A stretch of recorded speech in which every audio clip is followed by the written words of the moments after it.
didn't see you there. And we are off and running to their main final.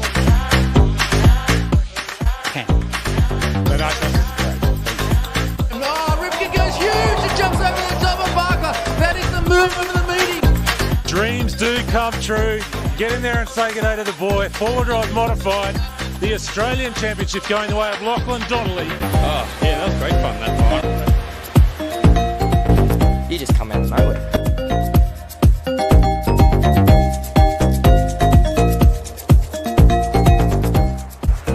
There's kangaroos, there's koalas, and there's microstones. 30 seconds left on the clock. Coming into the bus stop. This is it, Scotty. Oh, man, contact going through the bus stop. They're side by side. They're bumping and banging. Camera back to the front. Does it get any better than that? That was awesome. 10 seconds on the clock. We'll follow your lead around. Andrew Chaplin looking to take this one in dominant form.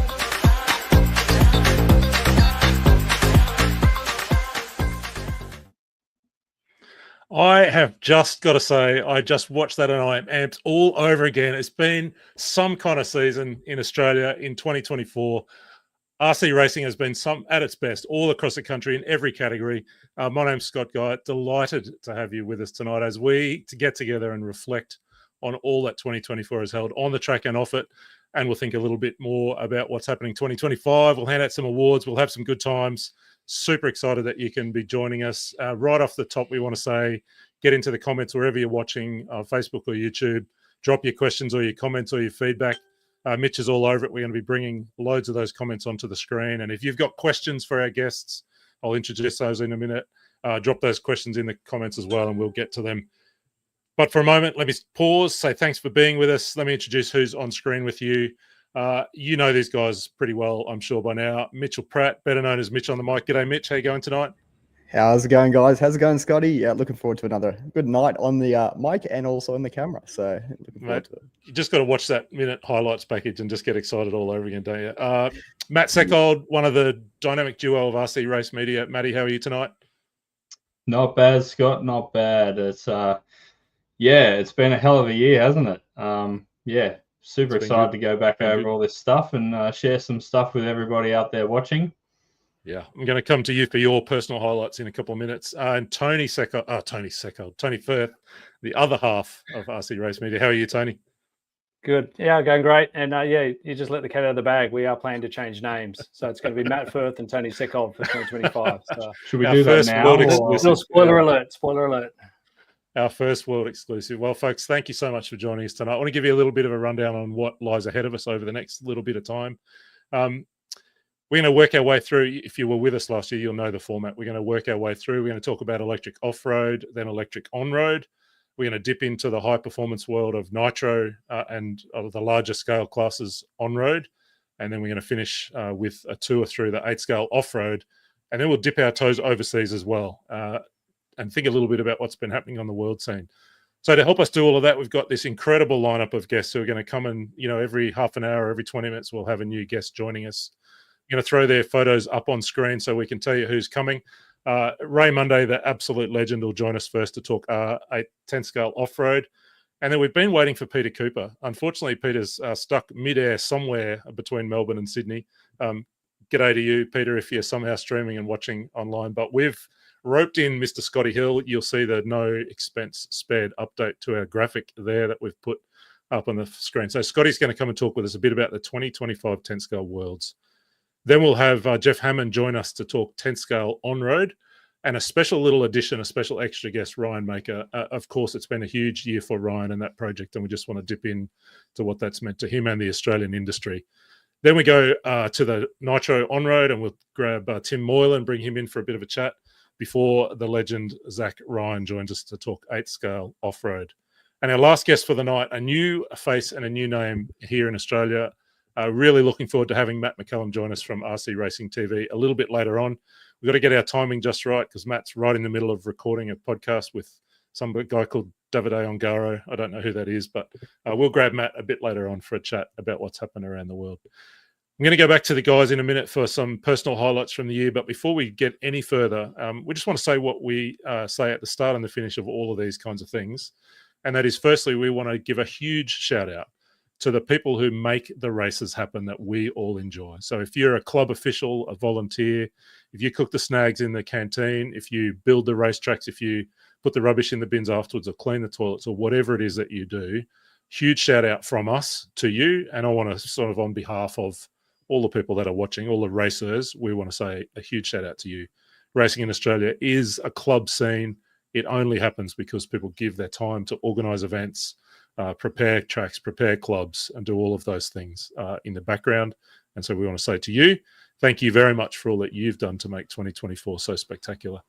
We also want to say a big shout out to the racers. We have loved covering races all over the country and beyond this year. And almost without fail, when we stick a microphone in someone's face, there's a story to tell. So thank you for sharing your stories with us on the camera and off. We don't take it for granted that you trust us with your stories, and we love sharing them with the world. So to everyone who's raced and who's been in an event that we've kind of, jumped in the middle of your preparation or right when you've come off the driver's stand, thanks heaps for joining in the fun of sharing the stories of RC racing. All right, let's have a little whip around the screen here and just get a couple of little personal highlights before we get ready to dive in to the bigger scene. So Mitch, let me start with you. You've been everywhere this year, but give us a quick snapshot on what Mitch on the mic has looked like in 2024 and maybe a couple of favorite races for you. Yeah, it's been a busy year. Easily the busiest year of doing race calling, live streaming, the whole work. So it has been a very hectic year. Mix that in a little bit with the the side life of actual work, and things get really hectic really quick. But yeah, all in all, I've covered a fair few on-road events, Queensland on-road titles for EP. Off-road, we've had 2 Queensland off-road 10-scale titles this year, which I'm pretty sure will probably be a first due to a delay last year for off-road. And the nationals, both with on-road, off-road, we've seen it all. So it's been a really incredible year for racing within Australia. And yeah, it's just been good to sort of watch the RC race media scene, to see what they can coverage, and all that sort of thing. It's just been a really, really entertaining year. Nice. We've seen you just about everywhere that we've been, that's for sure. Matt Seckold, you've seen, a million laps from a million cars through the lens of your camera over the course of the year. I don't know how you sum up 2024 in a couple of minutes and, pick out a couple of highlights out of everywhere you've been and everything you've seen. Yeah, absolutely. There's been a lot of laps. If there was an award for most laps done this year, I think I'd win that. Yeah, we've done everything from all the ABCs, kind of all over Asia, a few states and Nats rounds. First for us was a large scale race. Just did the FEMCA race. That was interesting. I've never done one, and I actually really enjoyed it. The sedans and F1 and the bikes, especially, they're fantastic. As for highlights, I know we said nail it down to one, but I couldn't. I've got 2. The first, one's kind of a personal one for me. The other one's kind of, I think, speaking for Tony, it's going to be one for us as a team. First one is having the privilege to point the camera at some world champions, and not just world champions, multi-time world champions. Over in the Philippine Masters, Davide Ongaro, he is incredible to see live, isn't he? Tony saw him last year when he went over to help Scotty in Live RC, but this is the first for me. So it was incredible to see him and just how dominant he was at that event. He's just another league. But also Spencer Rivkin coming over to the Hills Nats, and he definitely had a lot of catching up to do the locals on a surface he's not that familiar with. But man, he really shone, and it was also great to see some of our local Aussies really take it to him, and even not let him get both titles. So that was fantastic from my perspective. But for us as a team, I don't know if it goes past being invited over to do AOC Korea. Yeah. I don't know what to say about that place. It was just, it's not even just the next level of RC. It's the things RC dreams are made of. Mr. Kim and the team over there, the facility, they're still in the middle of building it, but it's just, you can't describe it But do yourself a favor. If you have an on-road car, ever wanted to race on-road, get one, get it ready, come over next year, because you won't believe it until you see it. But yeah, going to all these other countries, but especially Korea, was a massive privilege and a highlight. For I think I can speak for you there, Tony Kano. That was we work every day. We got the track, and dude, we're in Korea filming RC cars. So, is this real? Total pinch me moments. Yeah. Yeah. Pretty. So that's me summed up. I don't think I can say much more than that. It's been a fantastic year. It's good. Beautiful. Give us a bit of a tour yourself. Tony, what about you? That apart from that career moment, what else have been some highlights this year? Yeah, I think I just want to echo your thanks to everyone, to all the clubs, the races, the family and friends of the races. It's really nice to get the stories and feedback from races going, oh, you know, my mum and dad watched me for the first time. They didn't even know what I did or that I raced or that this was a thing. So that part of what we do is really humbling when we get those kind of stories. Thanks to all the helpers. So it was just Matt and I that you see in front of you now, but there's a heap of people helping us out at the different events throughout the year, and we couldn't do it without them and our families as well and partners. And it's just been a real privilege and pleasure to broadcast these events for everyone. As you know, you're the best storyteller Australia's produced, and you're rubbing off on us, and we just love capturing those moments, getting those reactions straight after the race. That's the part of the coverage that I really get a kick out of, sharing the highs and the lows. And just showcasing RC for the great hobby and sport that it is, and that's why we all love it. A couple of observations I wanted to make quickly was I think the standard of RC events around Australia has really gone up in the presentation of the tracks, the signage, that whole thing for Australian events has gone up a few notches, and even the drivers themselves seem to be presenting themselves better with their pit areas or their merch or whatever it is. So I think the bar's really, really gone up. So that's one thing that sort of stood out to me. And then just quickly, my memorable moment, I couldn't really go past the A2 GTE final at the Winter Champs. And yes, call me biased. It was a dream come true to get Chris Mitchell and Scotty Ernst on the mic together. They only did it for one race the entire weekend. And I don't know how or what it is Mitch is learning about this, the power of the commentator to influence, whatever it is, the gravity and everything, the Marbo. And we just had an epic battle between Rick Simo and Cameron Kendall, two of, PD&R's homegrown heroes. So that's probably the epic race and moment for me out of the year. Yeah, if I had to pick one. Yeah, out of 1,000. It's been a great year. I've seen some things I didn't think I'd ever see, and been some places I didn't think I'd ever go. I can't shake for me two moments. One was that just two passes that defined the moment for me. One was Caleb Noble and Ryan Lutz in the last lap of A2 over in New Zealand at the ABC race there.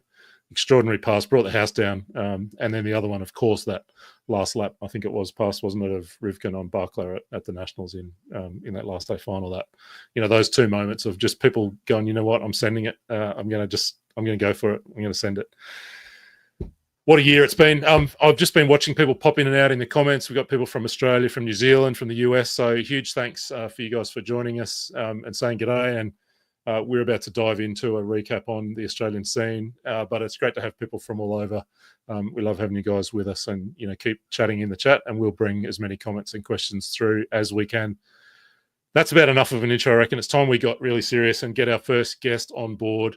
We're going to go and chat electric off-road, the category that we've just seen the second biggest Australian championships ever. So let's bring him in. I'm not sure who's driving the system here, but let's get Ray Monday on screen.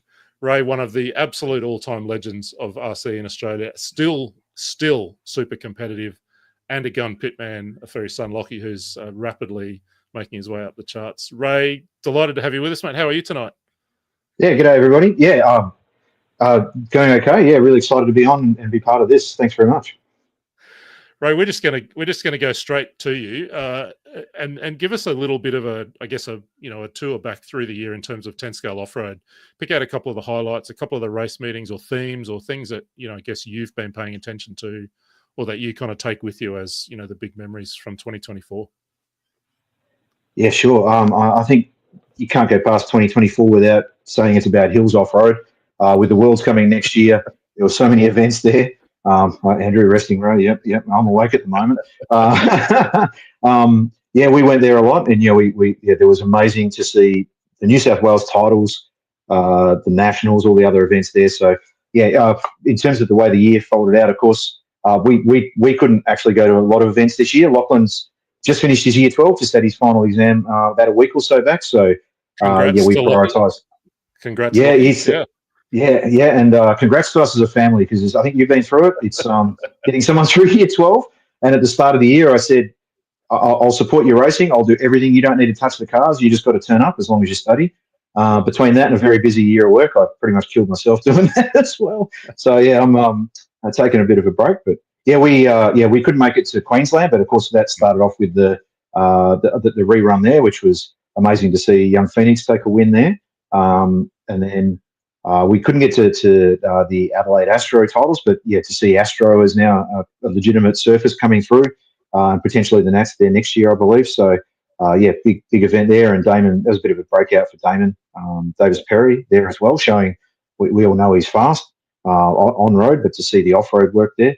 And then I guess from us, there was also we went to the Castle Hill, the Campbelltown Hobbies race that was at Casso, and then the New South Wales titles. So, yeah, a bit of a good build up there. We had the Keilor Invitational, which was huge this year. That's really starting to grow back up to be kind of like the old days of the Bullmac Race of Champs. To see that the level of competition was insane, and I guess that's where we saw, the common themes of your Lock Donnelly, your Jared Mint, Ari, all the guys are just so fast there in all those races.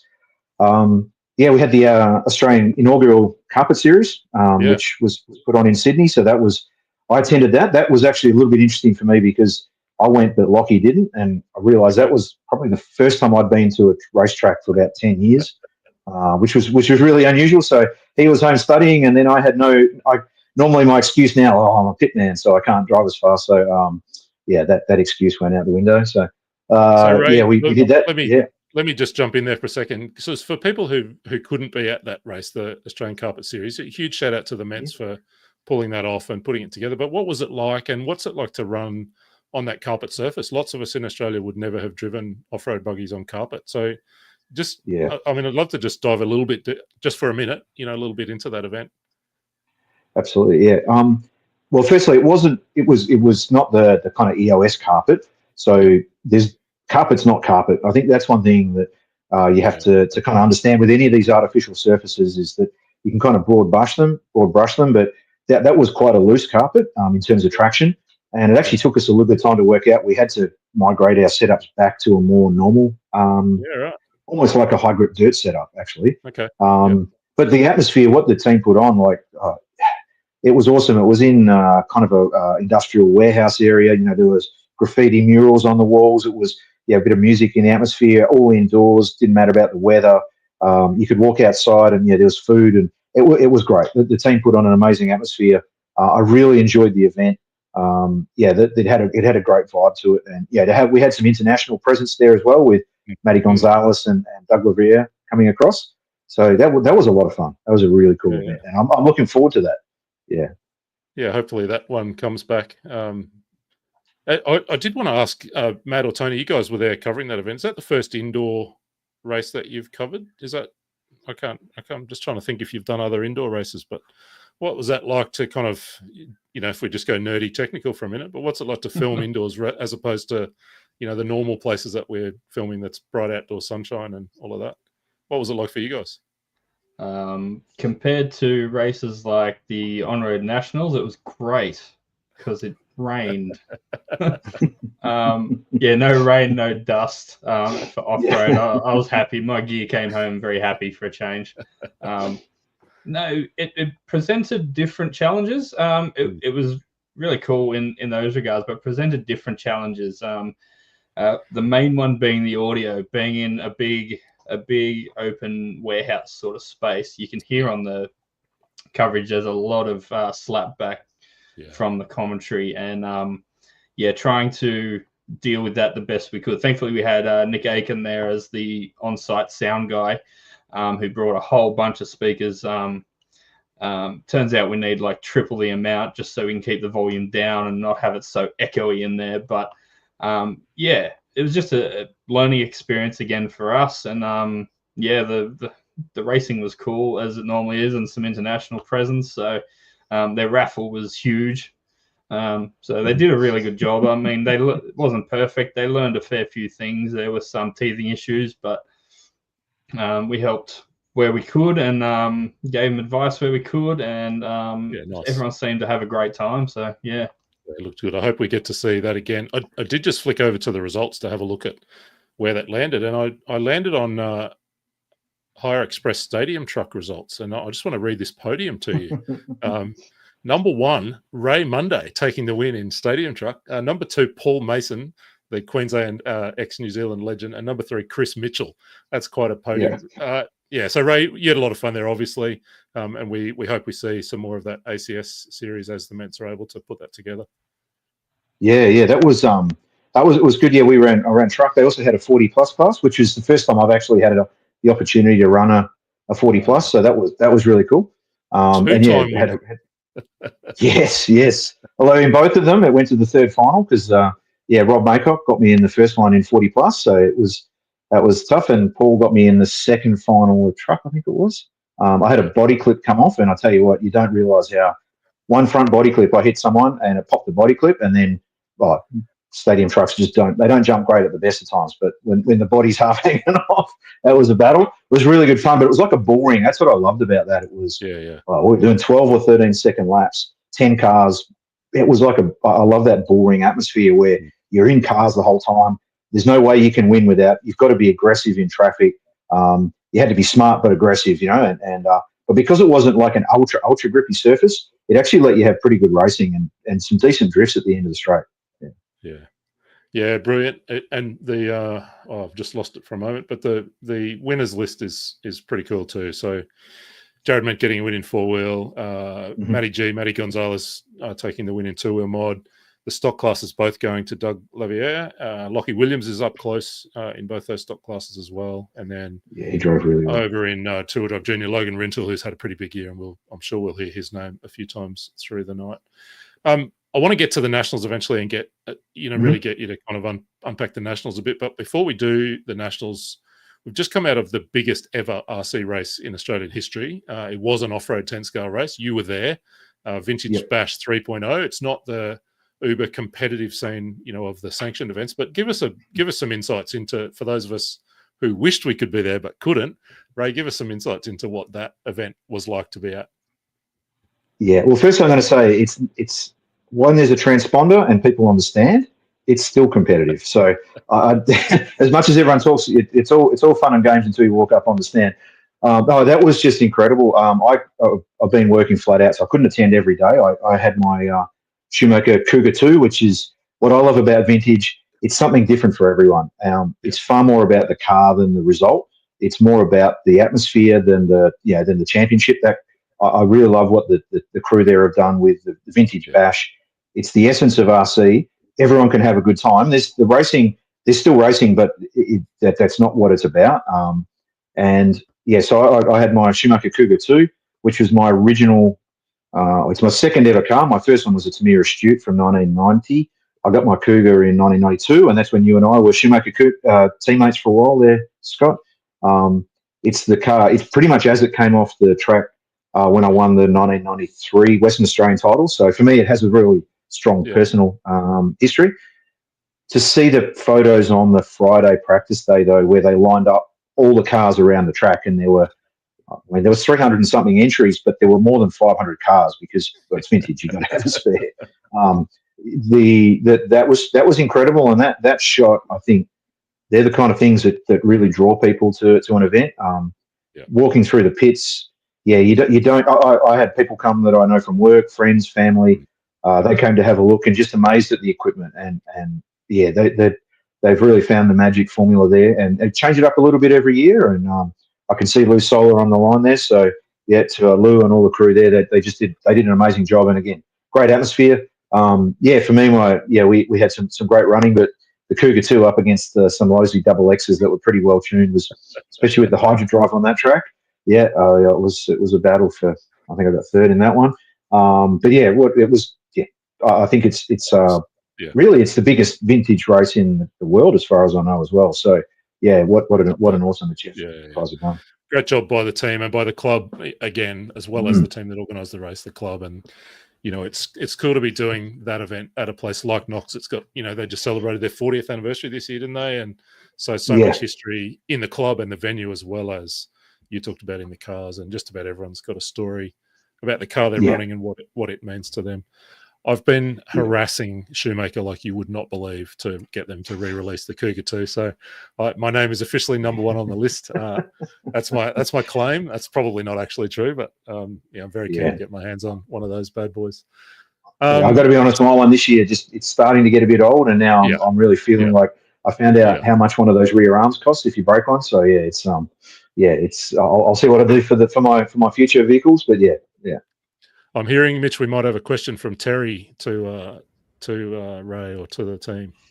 What's he after? Good question here. What makes off-road the superior discipline in Australia? And coming from a hardcore on-road racer, that's a hell of a question. Is this a serious question? I can't quite. We'll take it as a serious question because I would agree with it in a lot of ways. So. Look, asphalt is for parking, dirt is for racing. That's how I've always understood it. But no. Yeah, we're going to throw that one over to you, Ray. Not to put you on the spot or anything, but why is it off-road the superior discipline in Australia? Oh, yeah. That's hard. How do we go here on this one? In terms of entries, I mean, I'll take a serious answer and a non-so-serious answer. The serious answer, I think entries show that, it's certainly massive. I think, the history of just being able to, we're a dirt road country. My job's based on the fact that we drive on a lot of dirt roads. There's a connection to dirt. I think there's something romantic about it as well. A bit of dust, bit of dirt, some jumps, and it's got a lot of history. Whereas, to make especially on-road cars, I think the tracks need to be so specialised. It's obviously a lot harder to get that. In saying that, now off-road tracks are becoming more specialised. I think it also offers a lot for everybody. The jumps, especially, that's really what I think is about it. It doesn't matter about the traction; it's about having 3D. You give me, in saying that, I think if on-road had more 3D tracks, I think that would add to the excitement a lot. And I love some of the big 8-scale tracks I've seen that have got a bit more elevation to them, and even Templestowe. So I think it's elevation. Yeah, so you race on road at Templestowe or Bayside in Brisbane or Littlehampton in South Australia, the most unbelievable on road track, I think, personally, in the country, like where there is that elevation. Yeah, and I think you're exactly right. So there you go, Terry. You got a serious answer out of us. But there were the three biggest events of the year: the Vintage Bash, the 10-scale Nationals, and the Asian Buggy Champs 8-scale race up in Pine Hills. All up over the 250 to 350 mark. So loads of people coming out of the woodwork. Chris Schoenfish, I'm not even commenting on Hydro Drive. You're taking us right back to the mid-90s when us Shoemaker people did not have access to Hydro Drives anyway. So let's not go there. Ray, let's talk about the Nationals. It really was, the standout highlight of the year. Huge event, 300 some entries, in a year where that club is about to host the Worlds, and so obviously it was going to be big. Then we had the draw cut of some of the internationals: Chase Lemieux, Spencer Rivkin, the Kiwi boys came over. Scotty Ernst was there wheeling a transmitter instead of a microphone. There was so much to like, but talk us through from your perspective what that 10-scale Nationals down there at Hills was like. Yeah, it was a Worlds without a tyre impound, is the way I describe it. It was, the presentation of the track, the facility, the way the event was conducted, the pit area, all of those things. It was, if you had a tyre impound, you had a Worlds event. So, firstly, massive kudos to the crew there, and that's the track that the Hills off-road team, Peter and Scott and the team did just incredible work. In fact, I think I would make a shout out. It looks like they got more people than they do. Anyone watching, please contact the club about help for next year. They might also ask. I know you're talking to Scott shortly, but these events only work with the volunteers. So please put your hand up if you want to go and see and be part of the club and be part of that event. they'll definitely need it. But yeah, awesome event, awesome facility. The RC Race Media presentation as well. Like I saw the numbers from what was going on the Saturday. Even when we did the New South Wales titles, when we did some of the warm-up events, our teammates in America and overseas were watching, and they were commenting. Everyone's watching. So that's I think the best thing you can do when everyone's watching is just put on an amazing show like that. So firstly, just I can't fault any of that. Yeah, when we're standing up on the stand, and I chose to race this year's one. I still race, but I find it's really tough to concentrate on Lockie and myself at the same time, and sometimes that can lead to a bit of burnout. So I choose my events where I need to. But I chose to race, and standing up on the stand, I remember it was for the third truck final. I was standing next to Lockie, and I just said to him, like, look at this. Here we are on a stand. Look at this track that's been put on for us. This is special moments, like when you're up on an A final, you got fresh tyres, you got a beautiful track, you got crowd watching. Doesn't get any better. So as a competitor, unbelievable. Really, really well organised. The track layout, the track surface is really fun. So that's kind of the building blocks to it all. In terms of the event, obviously having the international competitors, having Spencer there, raised the level of everyone again. And there was a lot of conjecture with someone like him be able to, he's used to racing high grip, and how's he going to struggle getting there? But I mean, he's not a world champion because he can't drive and adapt, and he showed that. In saying that, of course, it was awesome to see Loch Donnelly and him and Ari battle so hard in the final. So but kind of that event raised the bar for everything else in Australia for the future, as far as I'm concerned. And if anyone was sitting on the fence overseas deciding whether they were going to come or not, they'd be putting their money on their tickets right away. So yeah. But I did wonder whether, just thinking about the kind of people who might come to the Worlds, and we'll talk Worlds later on in more detail, but I've been sitting here wondering about, for the guys who race a lot of 8th scale in the US on low traction, outdoors, whether that crossover to a 10 scale outdoor track is a little easier than, say, the Euro guys who run a lot indoors on carpet and those kinds of things. So, I wonder if there's something to be gained there. Maybe. I mean, you only have to go back a few years, and the Euros were traditionally run on low grip tracks. I believe the Euros are at the at the Hootie Arena next year. So I wouldn't write any of them off. I think people know enough about it in advance; they'll adapt. And hopefully, from our side in the associated crew, we do a lot of work, and we work really closely with the global team on this, and the setup work that we do down here. Team members are going to come across and have something that's ready to go. So they'll adapt and they'll get there. I think the tricky bit that's hard to without. I think if you don't go to the warm up, you're going to be in trouble, even the good guys, because the changes in track surface, even just the changes in the like the shade, because you're in a tree, such a kind of foresty area. If you look out in the morning, where the shade comes in on the back half of the track to the afternoon, it looks like two different tracks. So I think they'll be putting a big effort in to come to the warm up. You're going to see there. I'd be really surprised if someone doesn't go to the warm up and did really, really well. But I could be wrong there. But I think that the cream will still rise to the top. But our local racers are not going to be at the disadvantage they normally are of being on unfamiliar tracks and having to learn. It's the reverse. It'd be awesome to see some A finalists. Yeah. All right, I'm coming back to you in a minute to talk 2025. So just in the next few minutes, I'm going to throw to Mitch for a question. Then we're going to give out some awards. Then we're going to talk 2025, and then we're going to get into a little bit of a chat with the Hills crew. But Mitch, you've got a question to bring in. That's a Ray question. Well, yes, from Marshy here. How do you find time to chat with anyone that approaches you trackside and in the pits? And follows on with, obviously, you're busy in your work life, RC life, and more recent Lachlan RC journey, and amazed by your work ethic. Yeah, so that is probably a good question to sort of bring up. You do seem to be just about everywhere, but also willing to help out anyone that does approach you at literally any time. Oh, that's a very nice comment. Thanks, Nathan. I think his name's Marshy. None of this. Marshy, sorry. Yeah, I know. All right. Sleeping's cheating. Look, I just love it. I think I love RC. I love helping people. I've been obviously racing for a very long time, but I find that when you help people, it gives you energy, and when you love something and you love helping people, it's very rewarding. I love it. I do get a bit tired sometimes, but I think it's just when you love something a lot, it's easy. I also will say, I do have a very busy work life, and if I stop RC, I find I really struggle at work. So I think for anyone, it's so important to have a hobby in your life. Yeah. It helps your mental health. It helps you focus. It helps you, sort of, for me anyway, it really helps me center myself. So the two go hand in hand. I couldn't be as successful and busy and work as hard as I do in my work without having the release of RC. So the two go together.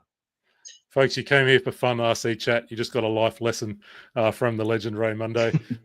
Folks, one of the things we love about this show and that we really look forward to is handing out some awards. So we get to chat about what's been and we get to give out some awards. And in each category, we give out 3 awards, one for the event of the year, one for the driver of the year, and one for the one to watch. So perhaps an emerging talent to look for in 2025. We give out those awards from our own media perspective. You've been voting and nominating in the Racers' Choice Awards. So they're probably the most important ones. Those awards handed out by you, the viewers, the racers of Australia. But we also do give our guests the chance to kind of nominate their own award winner in those 3 categories. So we're going to dive into that right now. We're going to start. Where are we going to start? We're going to start with the EP Off-Road Event of the Year. Ray, you give us a shout out for your event of the year, and then we'll get a Racers' Choice verdict on that as well. So what's the event of the year for you, Ray? No question, Nats. Yeah, I think that's going to be a popular winner. Tony, you've been crunching the numbers all day. You're supposed to be working, but here you are crunching the numbers on our surveys. In terms of Racers' Choice, here we go. Look, beautiful. Yeah, see, you know me, I gotta love my stats and things. So yeah, this is the Racers' Choice EP Off-Road 10 Scale Event of the Year, and you can see it's a pretty clear standout. So when we reveal the winner, there'll be no surprises there. It was the Hills Nationals. The one I wanted to mention was the Asbestos Cup. Got to mention as well there for you, Matty. So there's some funny people submitting the Racers' Choice nominations. I had a very good laugh at.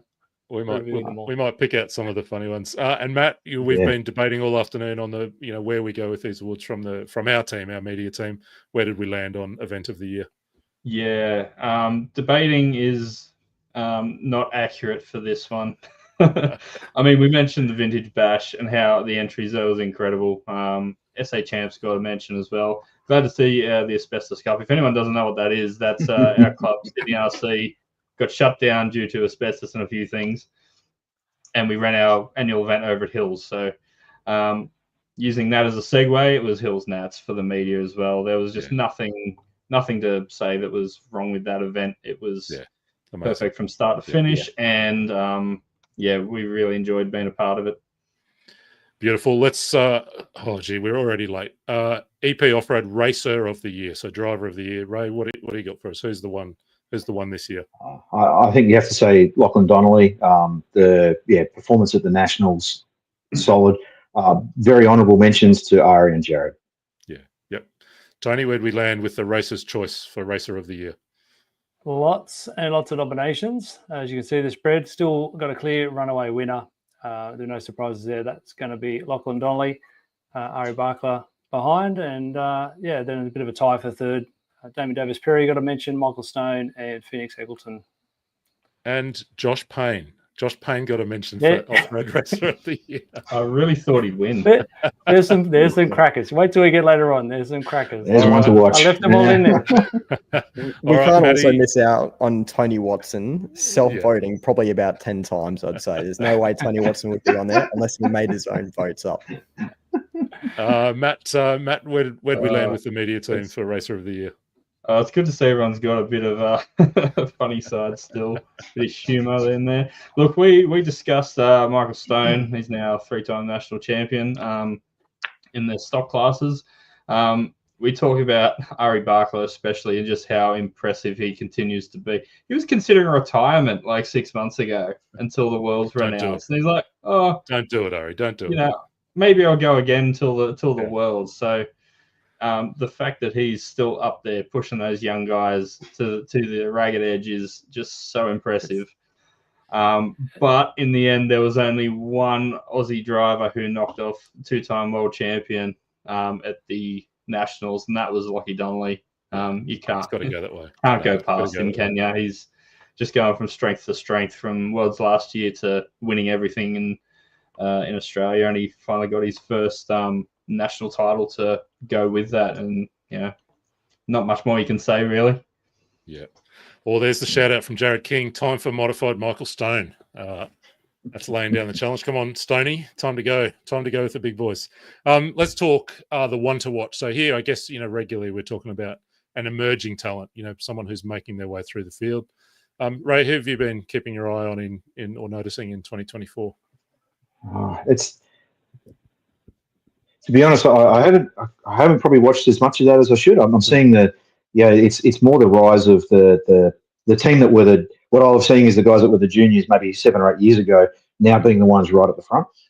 So I probably haven't looked at enough for the one to watch. I like the fact that Paney was on there. I thought he might have been, watch out for him. Yeah. Like locally, we've got a really a couple of really fast kids coming through at Kilo and things, but I couldn't really say a national one at the moment. So we'll let you off with a warning. Tony, where'd we land on the Racers' Choice Awards?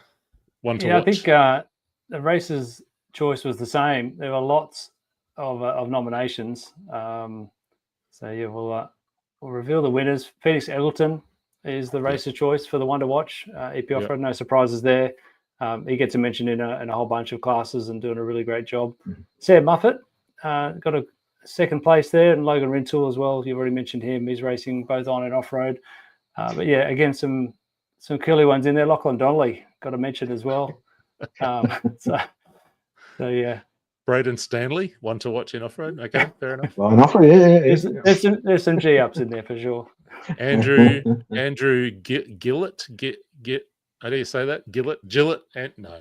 Who's that young fellow? I haven't heard that name. Yeah, that's right. Was he 11, 12? Yeah, Phoenix continues to be pretty amazing, and just scooped up an on-road nationals in the junior class a couple of weeks ago down there at Templestowe.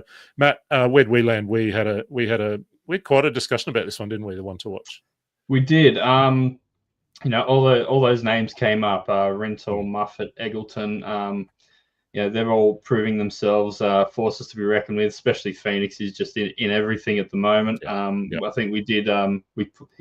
He took out a lot of the one to watch last year. So we actually went a little bit differently this year and went with a young man from Queensland named Tyler Connor.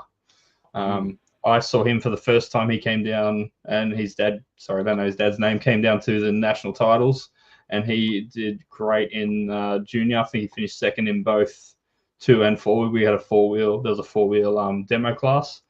I think he finished second in both of those. So outside of that, I don't have a lot of knowledge about what he's about. But Mitch, I think Mitch, to Mitch. Mitch has seen him locally and can shed a bit more light on Tyler. Yeah, so Tyler actually sort of came up through a local indoor track that unfortunately doesn't exist anymore, which is RC Hobbies or the Goat Track. Started out as a bit of a basher, and really only recently in the last sort of 12 months has started taking the actual racing scene a lot more serious. And it's really shown the last, say, 6 months alone, the improvement that he's shown on consistency, speed. He's gone from realistically being a decent stock driver to being one of the best stock drivers in Queensland. And then he's also made the jump only recently over into modified as well now. And realistically not far off the pace of quality modified drivers that charges already. So the rate that he's improving is quite impressive, to say the least. Yeah, good. Yeah, he's a good kid, good family, and if they can, stick with it, it'd be really interesting to see where he gets to in 2025. That's why he's our one to watch. We'll get all those awards published later on, folks. If you want to kind of catch up, maybe we'll share some of those beautiful slides from Tony, so you can kind of get in and see who's been nominated as well as who's been the winners. We're late already, so Ray, let's just cast our mind forward for 2025 and just think a little bit about. The elephant in the room, the bear in the room is the world champs, right, in Australia. But, what are you looking forward to next year? Yeah, the build up to that's going to be awesome. Having the warm up, all the excitement. There's nothing like, doesn't matter what you do at the world, some surprise happens. So, I think it's going to be a pretty neutral one. And certainly just from talking to our friends around the world, the excitement around the world, you're not just going to see the pros come, you're going to see the mid-level, people that want to come because it's a beautiful place to visit and it looks like an amazing track. So I think we're going to see a lot more Americans travel than usual as well. Yeah, cool. Yeah, that's going to be pretty fun. I'm also keeping one eye on the the chance of a nationals in South Australia on AstroTurf. First time ever that I've heard reference, in Australia. Yeah, that is the rumor. That's in fact it's been announced on the South Australian Club's Facebook page. There's an event there already, so go track down the club. Oh, okay. I knew the state titles was there. Didn't realize the nationals. Okay. Yeah, okay. That's so it's in November. So I believe that's official. If that is unofficial and I am mistaken, that will not be the first time in my life. But my apologies. But no, I think that's the deal. And so that maybe that puts a little emphasis on those South Australian champs in February for those of us from outside South Australia to try and get there for a look at that surface. Yeah, and I think obviously when the 1/8 Worlds were in Australia, there was a big drop off straight after that. I think that was pretty visible. I feel tense is in a bit of a different state because there is there's obviously a big build up for this event, but because club level racing is very healthy, there's a lot of different classes. I feel like this is I think 10th is probably I hope is in a better spot from that, but it will be we'll just have to make sure we watch for burnout of clubs and things and make sure that we're all looking after each other. Yeah. Hopefully the Sydney crew get the opportunity to take a few days off after the Worlds, and that's probably a pretty nice spot to kind of shift into our next conversation. So Ray, I mean, you're welcome to stick with us for this next bit, but in case you need to go, we just want to say thank you. Oh yeah, yes, Scott. Yeah. I just wanted to cast people's minds back to TFTR about a month ago, and there may or may not have been a couple of Mondays walking around down there that we saw. And I think we kind of broke it live at the time with an interview with Lockie, but is there going to be some Mondays racing on road next year? We'll see. We'll see. It's exciting that Associated's back into on road. I got to be honest. I love pan car more than touring car. Like that's how old I am. So if they release a 10 scale pan car, I reckon I'll be there. We'll see if Lockie's prepared to put some time in. I'm going to be honest. Next year, I think will be focus of the Worlds, but we'll see what goes on. I never say never. But yeah, it's certainly a lot of interest. It was amazing. The TC8 news has generated a huge amount of interest. But I've still got some 8 scale cars sitting out in the shed that I built that we haven't had time to run yet. So I think we got to get. Don't want to get too excited. Yeah, I feel like nobody really saw that coming. Is that the same for you? Yeah. No, it was. I mean, we don't get told secrets because pro racers can't take secrets. No racers can keep secrets, let alone team racers. So we don't get told that kind of stuff. But so it was a surprise. Very very cool news and great to see the interest. Yeah. Sure, we believe you, Ray. We believe that you didn't know that was coming. Yeah. I wish. Tony, I think did you have a question for Ray before we let him go as well? Yeah, look, we may have run out of time to talk too much in depth about this, but I just wanted to mention, who cares about timelines? The hydrogen RC event, you're involved in that when it was in Melbourne. Toyota got an affiliation with that. For people who haven't heard about that or seen that, there have been a few worldwide events, the World Championships in Las Vegas. Yeah, so tell us a little bit about that, how you got involved and what your thoughts of that was. Yeah, very quickly. When we were in Phoenix for the Worlds last year, we heard about the event that was going on in Vegas at the same time, and it's an international competition for hydrogen fuel cell powered remote control cars. It's a high school level competition. They get a standard set of hydrogen parts, and then they build a 1/10th RC car, and they have a 4-hour endurance race. It's a global event in high schools. Fantastic stuff. So this year I heard about that. And then a couple of weeks later, I heard that they were looking at running it at the Toyota Centre where I work in Melbourne. So I got involved in that and helped them with some of the organisation, helped them with as a judge to look at that. And it was incredible. I had year 7. I had this one year 7 girl from one of the regional towns in Victoria, and she was explaining how she'd helped make the fuel cell more efficient to get more runtime. I was like, oh, this is for someone who loves science and RC, and it was just amazing. So that was really cool. I look forward to being a bit more of that in the future. I believe next year it's actually going to be held in one of the Toyota headquarters in Japan. So the global final. Yeah, really cool event. Amazing. Yeah, that's very cool. Very nice to see that crossover too that you mentioned, mate. I did forget to ask you before we do let you go. Mm-hmm. Are there any silly season changes? Are we likely to see any kind of shifts in the 10 scale scene of any of the leading? I guess everyone's pretty locked in for Worlds programs at this stage. Not Are you talking Australia or globally? Yes, I'm talking about Australia because okay. globally there's all sorts of rumours, but I'm thinking about Australia here. I'm not honestly not aware. You always hear rumours here and there, so I'm sure there will be. I think everyone will be balancing out. Do you really want to change the program leading into Worlds, but you want to give yourself the best opportunity? So I wouldn't be surprised to see a couple of changes. There's a few new brands. Shoemakers obviously really pushing their off-road side a lot more. We've got new brands like Mugen. I wouldn't be surprised to see some changes here and there. The big question is going to be TLR, of course. There's a lot of news that's gone on in that globally, and we're hearing a lot of rumours about what that means for their pro team. But what does that mean that they get more regional teams? I'm sure there'll be some changes, but I haven't heard anything concrete. Yeah, no worries. Well, I did try and get 40 on tonight, Andrew Ford, so we could grill him on some of those things, but didn't work out. He's got other commitments tonight. Mate, thank you so much. You're welcome to stick around with us, but from us to you, huge thanks for all that you do and bring to RC in Australia. You race, you ranch, you great family at the track with both your kids and and your lovely wife, but also your willingness to share information and knowledge and insights and your generosity of time. And so, we just want to salute you for all that you do and bring. And thanks for being with us tonight. That is the legend, Ray Monday. Thank you very much, and thanks to all you guys for your promotion of the hobby. It's very much appreciated. Thank you. Beautiful. Now, do you want us to boot you out, or do you want to stick in with us? I'll head out. We'll let you go. All right, go and have some dinner with your family, folks. We're going to stick with off-road for a little bit longer as we salute Ray Monday. What an absolute gem he is, because it is that 2025, the world's story. That's going to kind of dominate the scene in Australia over the next 12 months. So we want to bring in Mr. Peter Cooper. I know we don't. He's on an airplane. Mr. Scotty Hill from the Hills Off-Road RC Club. So we've Scotty's jumped on at the last minute. He's part of the team alongside people like Peter and Ben Cribben and others, and we'll talk about that in a minute. But Scotty, thanks for joining us tonight and to chat a little bit about what the next 12 months holds for you guys. How you doing? Yeah, doing well. Thank you for having me. Obviously, last minute, if I had a bit more time, I would have got a Peter Cooper face cut out to put on and practiced his voice. But no, it's been good times. Obviously busy. It's been nice to have a bit of downtime and just go racing since the Nats. But we're obviously full steam ahead, looking at the world. Yeah. Is it a daunting thing? Is it exciting? What's the mood in the club and particularly the committee, I guess, around looking to the worlds? Yeah, it depends who you ask. But for Ben and I, it's pretty cruisy. We don't find it daunting.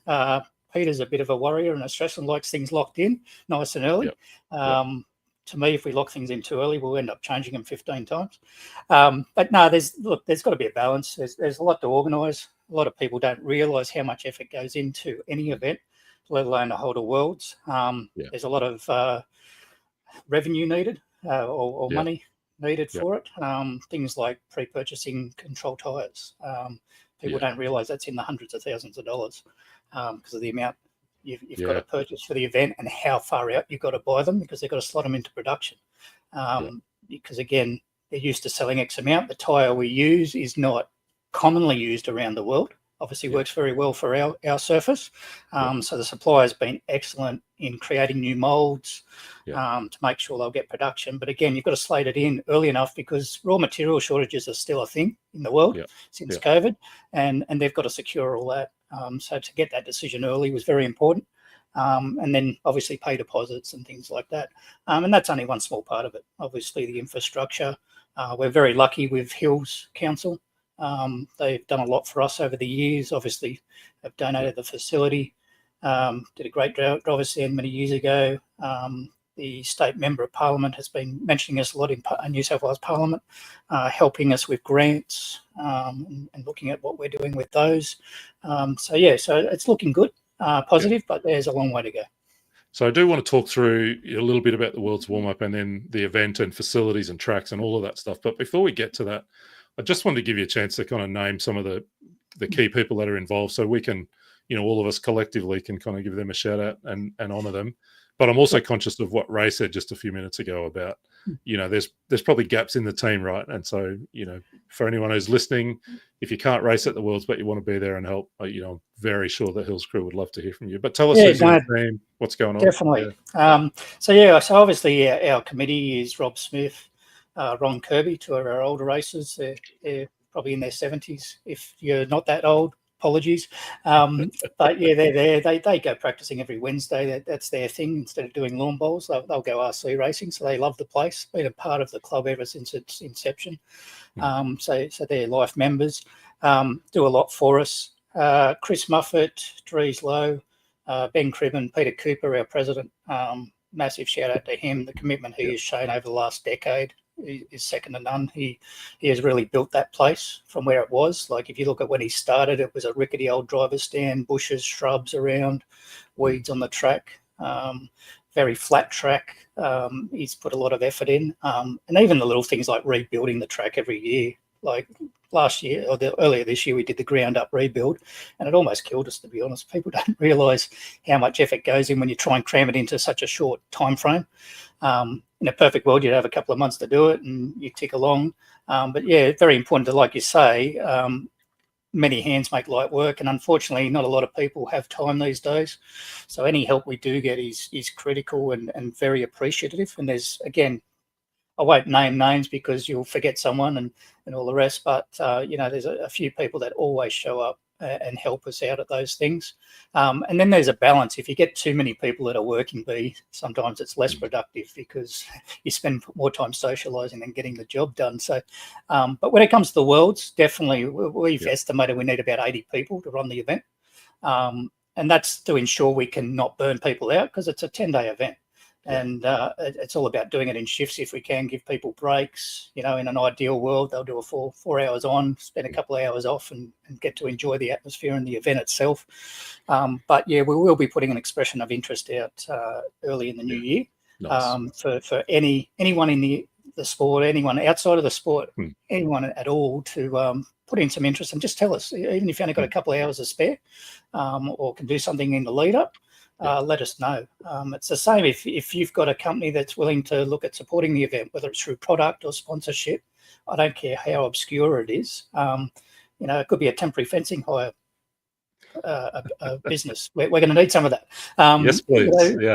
It's like the Nationals. We had a compressor sponsor that supplied the compressor, and it's probably the best compressor you've ever seen at an RC event. It blew the cars out of your hand. And but things like that just makes the event that little bit nicer. And again, we're looking at obviously building on what we did at the Nationals and making the event more epic than ever. And so there's going to be a lot of little features like that. We want to step it up. So, mate, give us a bit of a tour through the year. Just kind of on a kind of a quick blast through the year. The World's warm up we're talking about early April there. Tell us maybe a little bit about that, and then where do you go in terms of facility as we head towards September? So let's tell us about the warm up. Yeah, so the World's warm up. Obviously, it's probably not going to look as big as the Nationals as such. But obviously it's a smaller key event.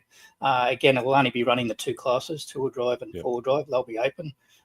So again, if stock racers are feeling disappointed and there's room, stock can still enter. They can still run in there if you want. And as we've seen at our track, the stock racers can actually pull a decent result against the open bulls because it's not all about horsepower.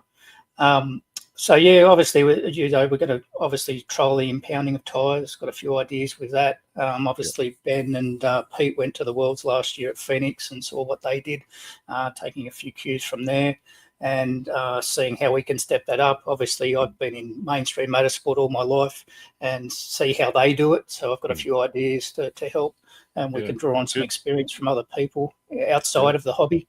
That could help us, and just even things like barcoding tyres and things like that to make it quick and easy to scan.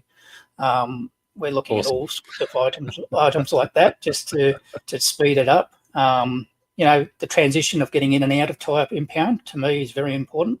Again, in being other forms of motorsport, seeing how you can do it really bad and how you can do it well.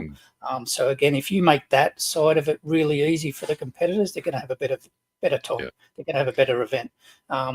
But basically, we want the guys just focused on the track, focus on their racing, because that's what they'll enjoy. Good, fantastic. I can't wait. Like it's going to be an amazing year to see the warm up and then to get towards the event itself. We're going to need to charge on in a second, but tell me, have you got a world exclusive on, the track layout, or is there anything you can announce tonight? Where so it's a new layout, obviously, for the event. That'll go down later in the year next year. Yeah, so this is one area Pete's really stressing about because he loves the lock-in layouts early. And Ben and I have just been doing silly things like giving him tri-oval layouts and stuff like that just to stir him up. So again, if he's seeing this like playing, don't have a heart attack, don't jump out of it, Pete. Look, World's warm-up, it will be the same layout. We may change the jumps, only because to build 2 new layouts in a year is massive. And to be honest, we really love the layout and had some great feedback even from the internationals on the layout. Again, surface will be the surface, so it's not like people won't learn from that layout. The new layout, obviously, we've got a few ideas. Big thing with the World, you've got to change between 2-wheel drive and 4-wheel drive portion. So obviously, we've got to make it easy to do that because the big thing with our track, it needs a little bit of time to settle, so you can't just tear it up and do that. It won't give the best racing. So we've obviously got to sort of prep it and get it right. So we've got a few ideas about reversing directions, some cutouts, jump faces, jump placements, things like that. But yeah, watch this space. It'll be coming, and we haven't locked anything in yet. We will watch this space. How many new members there are in the Hills RC off-road group chat from all around the world. We're super excited to do a Worlds in Australia. The last time that happened in 10 scale, 1989, of course. We've been fortunate to host so many World Championships here over the last few years, but this one's going to be one of the biggest, one of the best, one of the most looked forward to. So huge kudos and congrats to you, Scotty, and to Peter and Ben and Sam and Chris and the whole team that you've named. We're super excited about seeing what unfolds over the next 12 months. All the best for it. Appreciate that. Yeah, we're looking forward to it, and it's a daunting task if you look at it as a whole, but we just got to chip away piece by piece, and we'll get there. Beautiful. We're going to let Scotty go. We're going to take a bit of a shift in direction and get into the on-road, but before we do, I just need to catch my breath for a minute. So you've seen the 1 minute. So as Scotty goes, I just want to reiterate, huge performance and effort from the Hills Club to anyone that's involved. And if you can put your hand up when that expression of interest comes out, do that. So huge congrats to the club. Can't wait to see what happens. You've seen the 1 minute highlights package that we opened the show with. We're going to show you a slightly extended, a little different tour back through the year, and then we're going to go on-road racing. We're going to talk about electric on-road. But before we do, take a few minutes. We'll just go into a slightly longer edit, a slightly longer highlights package. My phone's beeping at me. I hope that's not someone telling me don't do that. No, let's do it. We'll play this sort of highlights package. And on the other side of this, Jeff Hammond joins us and we talk electric on-road. Let's take a 3 or 4 minute look at some of the best action of 2024.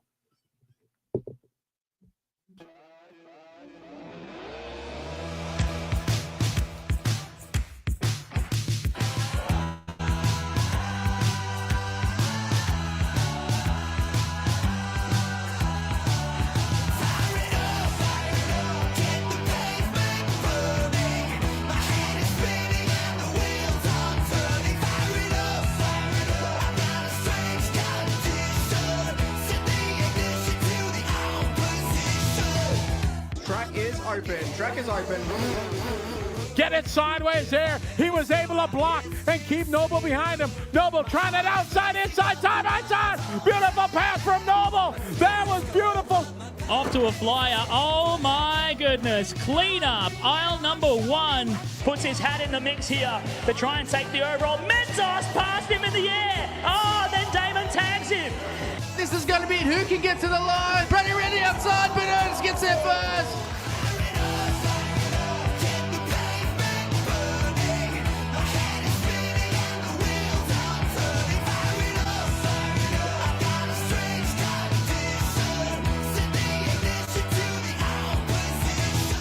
All right, guys, track is open. Track is open. Time is finished. Coming right after the audience. Oh! Anthony with a full send. This is better than anyone could have imagined. And out in front with a lightweight full. Oh boy. To the rope there, but he hangs off. Bernatzik sideways there, side by side, wheel to wheel. Noble making it happen. Guys, little gap. He has a look, thinks better of. Oh, he jumps over the top. A massive move by Salvaggi.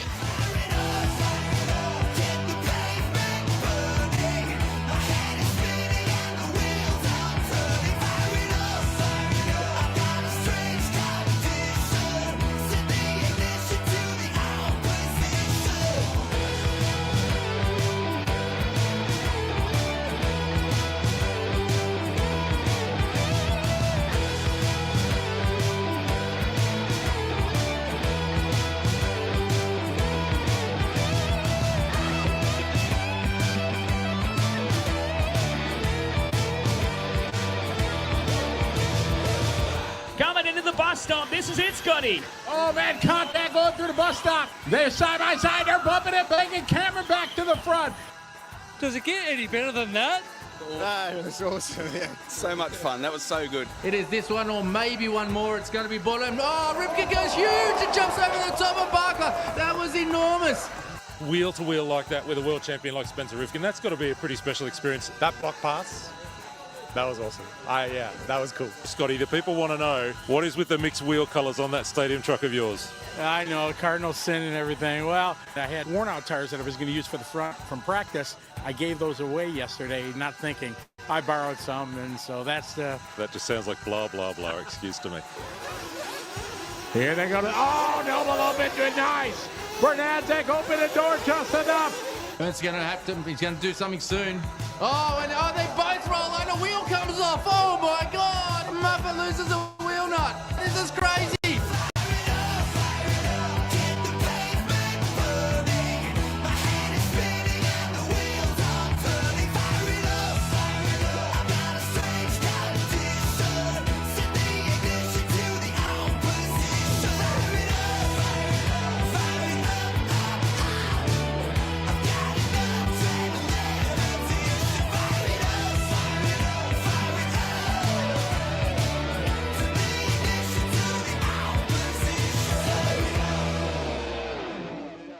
See you back at the track.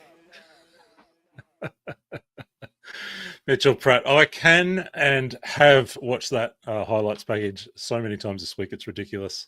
Thanks, Matt, for all your hard work in putting that package together. And again, I'm just reminded what a year it's been. We're ready to shift gear. We had the debate a little bit earlier about, why is dirt the best surface for racing? We're going to leave all that behind now because we're going on the blacktop. We're going to welcome into the studio one of Australia's very best of all time, Mr. Jeffrey Hammond. Look at him. He's trackside right now. He's been practicing all evening. He's taking a break. Jeff, thanks for joining us. How you doing? Thanks for having me. Very good, guys. Thank you. First of all, I'd like to say congratulations to all of you for putting this sort of stuff on. It's amazing for Australia and the world for our sake. We largely do it for our own entertainment, but I'm glad some other people enjoy it as well. Mate, give us, we're going to dive right in. So we're talking 10th and 12th scale electric on-road, really, from around the country across 2024. It's been some pretty cool race meetings this year, right? So, maybe, just off the top, give us a bit of a tour through the year, through, some of the races that you've been at and seen and liked, and, a tour through the on-road scene for 2024. Yeah, so this year was my first year doing EP on-road pretty majorly. So I was able to go to Victoria for their state titles in Baronia. Awesome little track. Victoria seems like it's got a lot of EP on-road tracks that are unexplored for someone like me. So that was really good. I then ventured to Sydney. I think I missed one in between for Moorebank. Big open track. Really fun, really good organisation. And then down in ACT, which was ultra cold, and probably regrettably didn't take enough warm clothes. And then we did Queensland's in there as well, which is at Bayside, which was awesome. Those guys have been super passionate about getting their club back on track, and I think that was probably for me one of the best events, just to see a small club hold and the way they held it. And then obviously the Nats, a couple that I didn't go to, which were WA and SA. Unfortunately missed them. They didn't look like they were getting, huge numbers, but they still ran events, and also Tassie, which I'm hoping to go to next year. Yeah. Tassie is a fun little track. And actually that highlights something I did want to ask you about. in electric on-road now, we're seeing this kind of, some of our races are on the more traditionally 1/8 scale tracks, and some of them are on the, those little bull rings almost. I think that was a word that Ray used before, but, the much more traditional 10 scale sized tracks. Where do you land in terms of what kind of tracks you like to go racing on? And because that's a pretty different approach, I'm guessing, between those two different styles of racetrack. Yeah, a little. So I guess with like this year going to Baronia for the first time was probably I think either that or Bayside would have been the smallest tracks that I raced on. Definitely a different experience. You're using a lot more lock than everything else, and some other components and setups don't really make too much difference, like aero. But they've definitely got their place. The small tracks or the bull ring styles. I think it's probably sometimes easier to run those sorts of tracks rather than a big open Moorbank or Brendale. The speeds are a lot less, and they can probably be more fun to drive with more corners and quicker lap times, etc. So I think for sure for me, the experience of doing mod around those smaller tracks is it's different, it's fun, and compared to 8 scale, it's completely different. I seriously hope you get to run full mod touring car at the Hobart track next year for the Tassie Champs. That'll have you taking in some big sharp breaths at the end of the back straight. I'll be looking forward to it. Yeah, and even the Worlds, right? So that that's probably we'll talk a little bit about the Worlds in a bit, but that was a smaller track than perhaps some of the World Champs in recent times. Yeah, smaller track. The corners were a little different to what I would classify as smaller tracks. So like our small tracks in Baronia, etc., are hairpins and like boarded, whereas the Worlds obviously more flowy corners. Yeah. Tell us a little bit about the scene in general. That we've just come off. Obviously, the Nationals got washed out. I'm halfway through, and we'll talk about that in a minute. But it was a huge entry. That Queensland Champs you spoke about was hyper competitive. It feels like it's pretty healthy. Like there's some serious talent. Right across all of the classes at the moment. It's amazing, the talent. Like you said, the depth of field is crazy compared to any other on-road class that we have in Australia.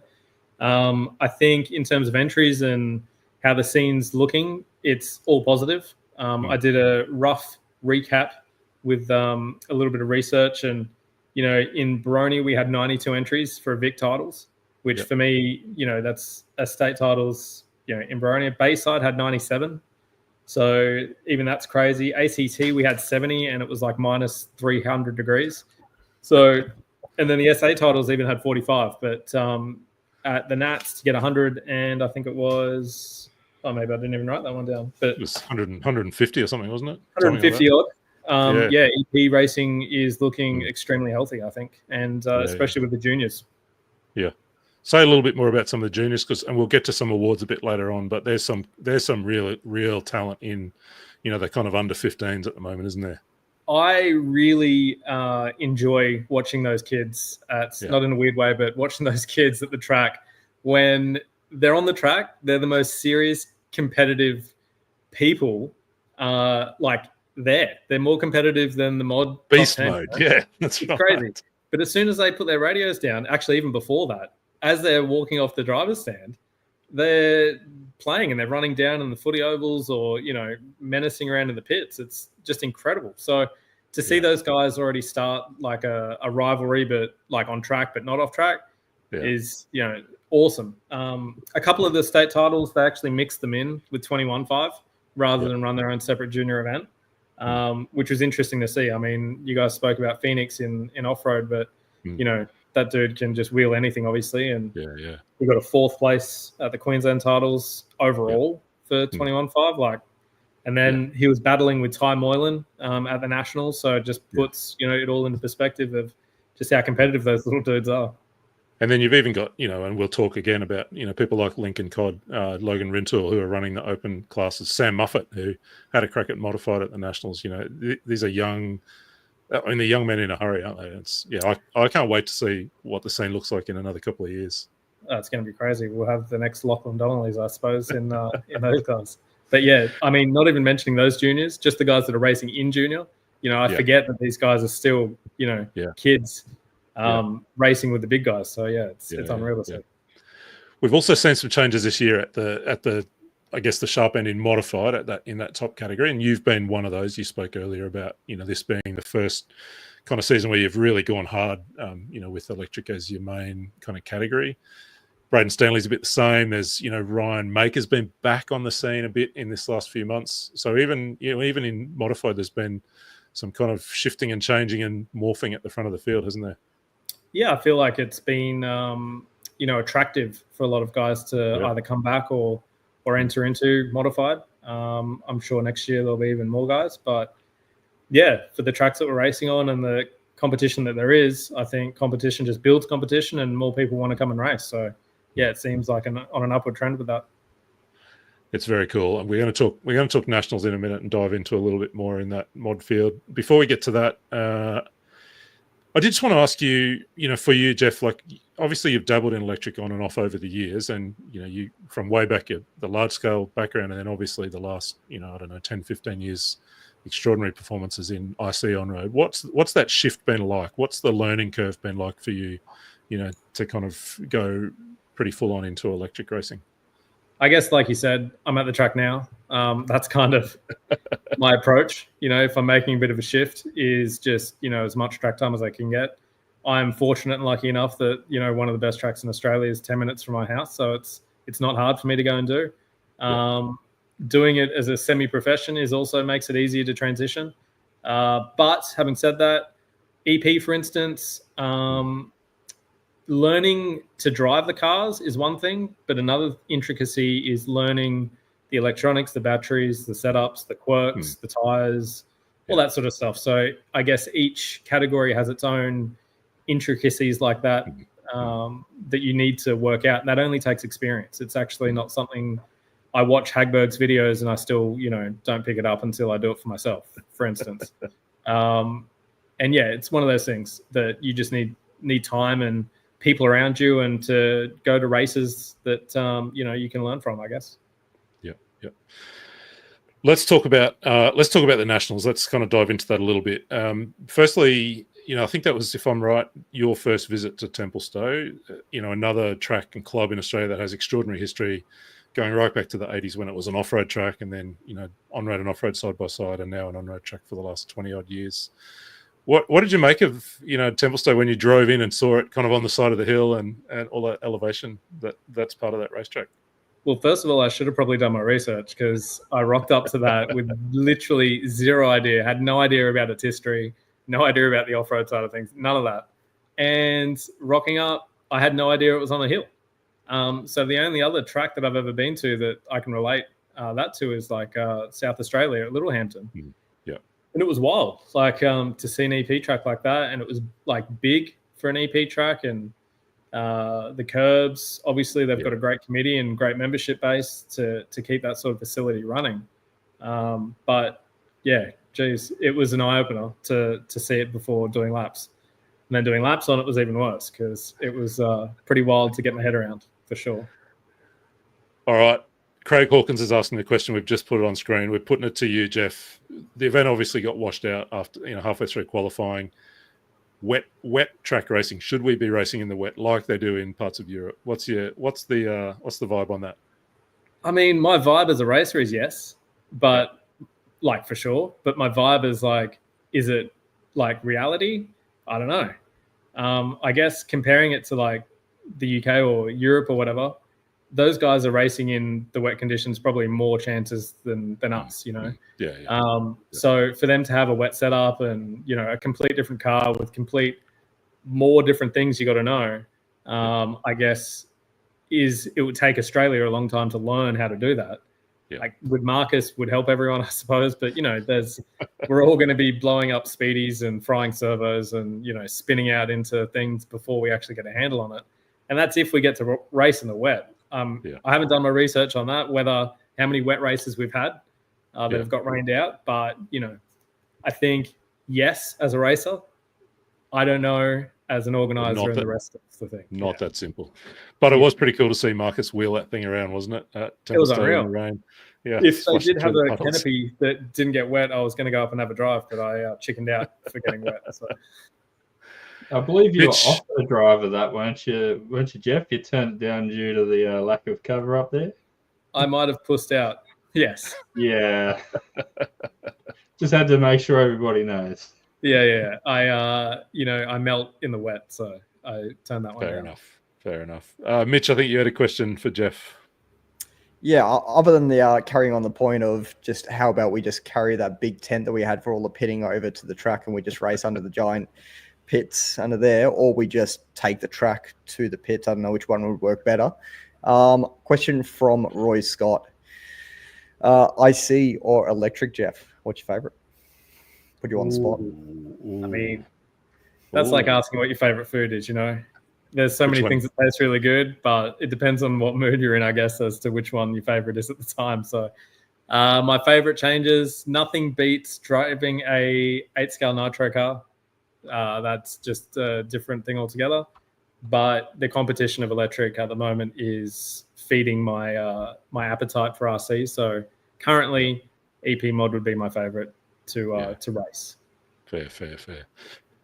Let's just talk quickly about the Nationals for a couple of minutes. Tell me what you noticed. Like I have to go mod touring. First of all, that like the field was insane. The quality of driving was insane. And quite frankly, the result was insane as well, or at least I didn't see that coming. But give us some insights, from your perspective on the Nationals. Let's start with mod touring. What you liked? Yeah, look, I didn't see the result coming either. Braden had that locked in from the first moment he put his car on track. He was a weapon, and we were all playing catch up. I guess the track itself evolved and changed throughout the day with the different temps. There was a moment where it was pretty windy as well, which was gusty. We all were, I guess, trying different things to make the tyres work because they were a bit of not a strange tyre. The tyre was really good in terms of performance and longevity, but strange to make them work or get fast. So that was pretty tricky, and we're all doing different things, I think. So, yeah, the mod field itself, Ryan in there, just, another cameo, although he did come off the world, so he had a lot of practice, so he should have probably blitzed us. We can't go past Hagberg. Yeah, it was amazing to be on the track with him. That guy's an absolute legend. It was really good to see him struggle. It made me happy a lot. It's not just me. And I guess probably one of the big things was, Simon somehow doing what he did, and just the run that he TQ'd, his standard deviation was sub 0.1, and he didn't realize that. But I had to shake his hand, because doing a sub 1 in a quali at a Nats with those conditions is, I can do sub 1s at Brendale on a club night in 13.5. I know the track, but shit, for Simon to do that, he kind of deserves a trophy regardless. That was just impressive, that 5 minutes. And a car he's had for just a few weeks too, right? You can't give him that. Nah, that car, I think, put in anyone's hands, is going to be fine. I think he upgraded. One of the other things I loved, Jeff, was I'm pretty sure it was you and Ryan after the third qualifier that you guys were like tenths of a second apart the whole run, and you came off and both of you were shaking. And the interview with Tony afterwards, I love the fact that you guys have been racing at the top level for so long, but you still, when you have those races, you just love it, right? Like, is that how it felt? It's literally the feeling that you do it for. Regardless of whether we got a trophy, we didn't get a trophy, whatever race we were in, to battle someone like that, in that intensity, the only thing that can beat it would be if we were door to door.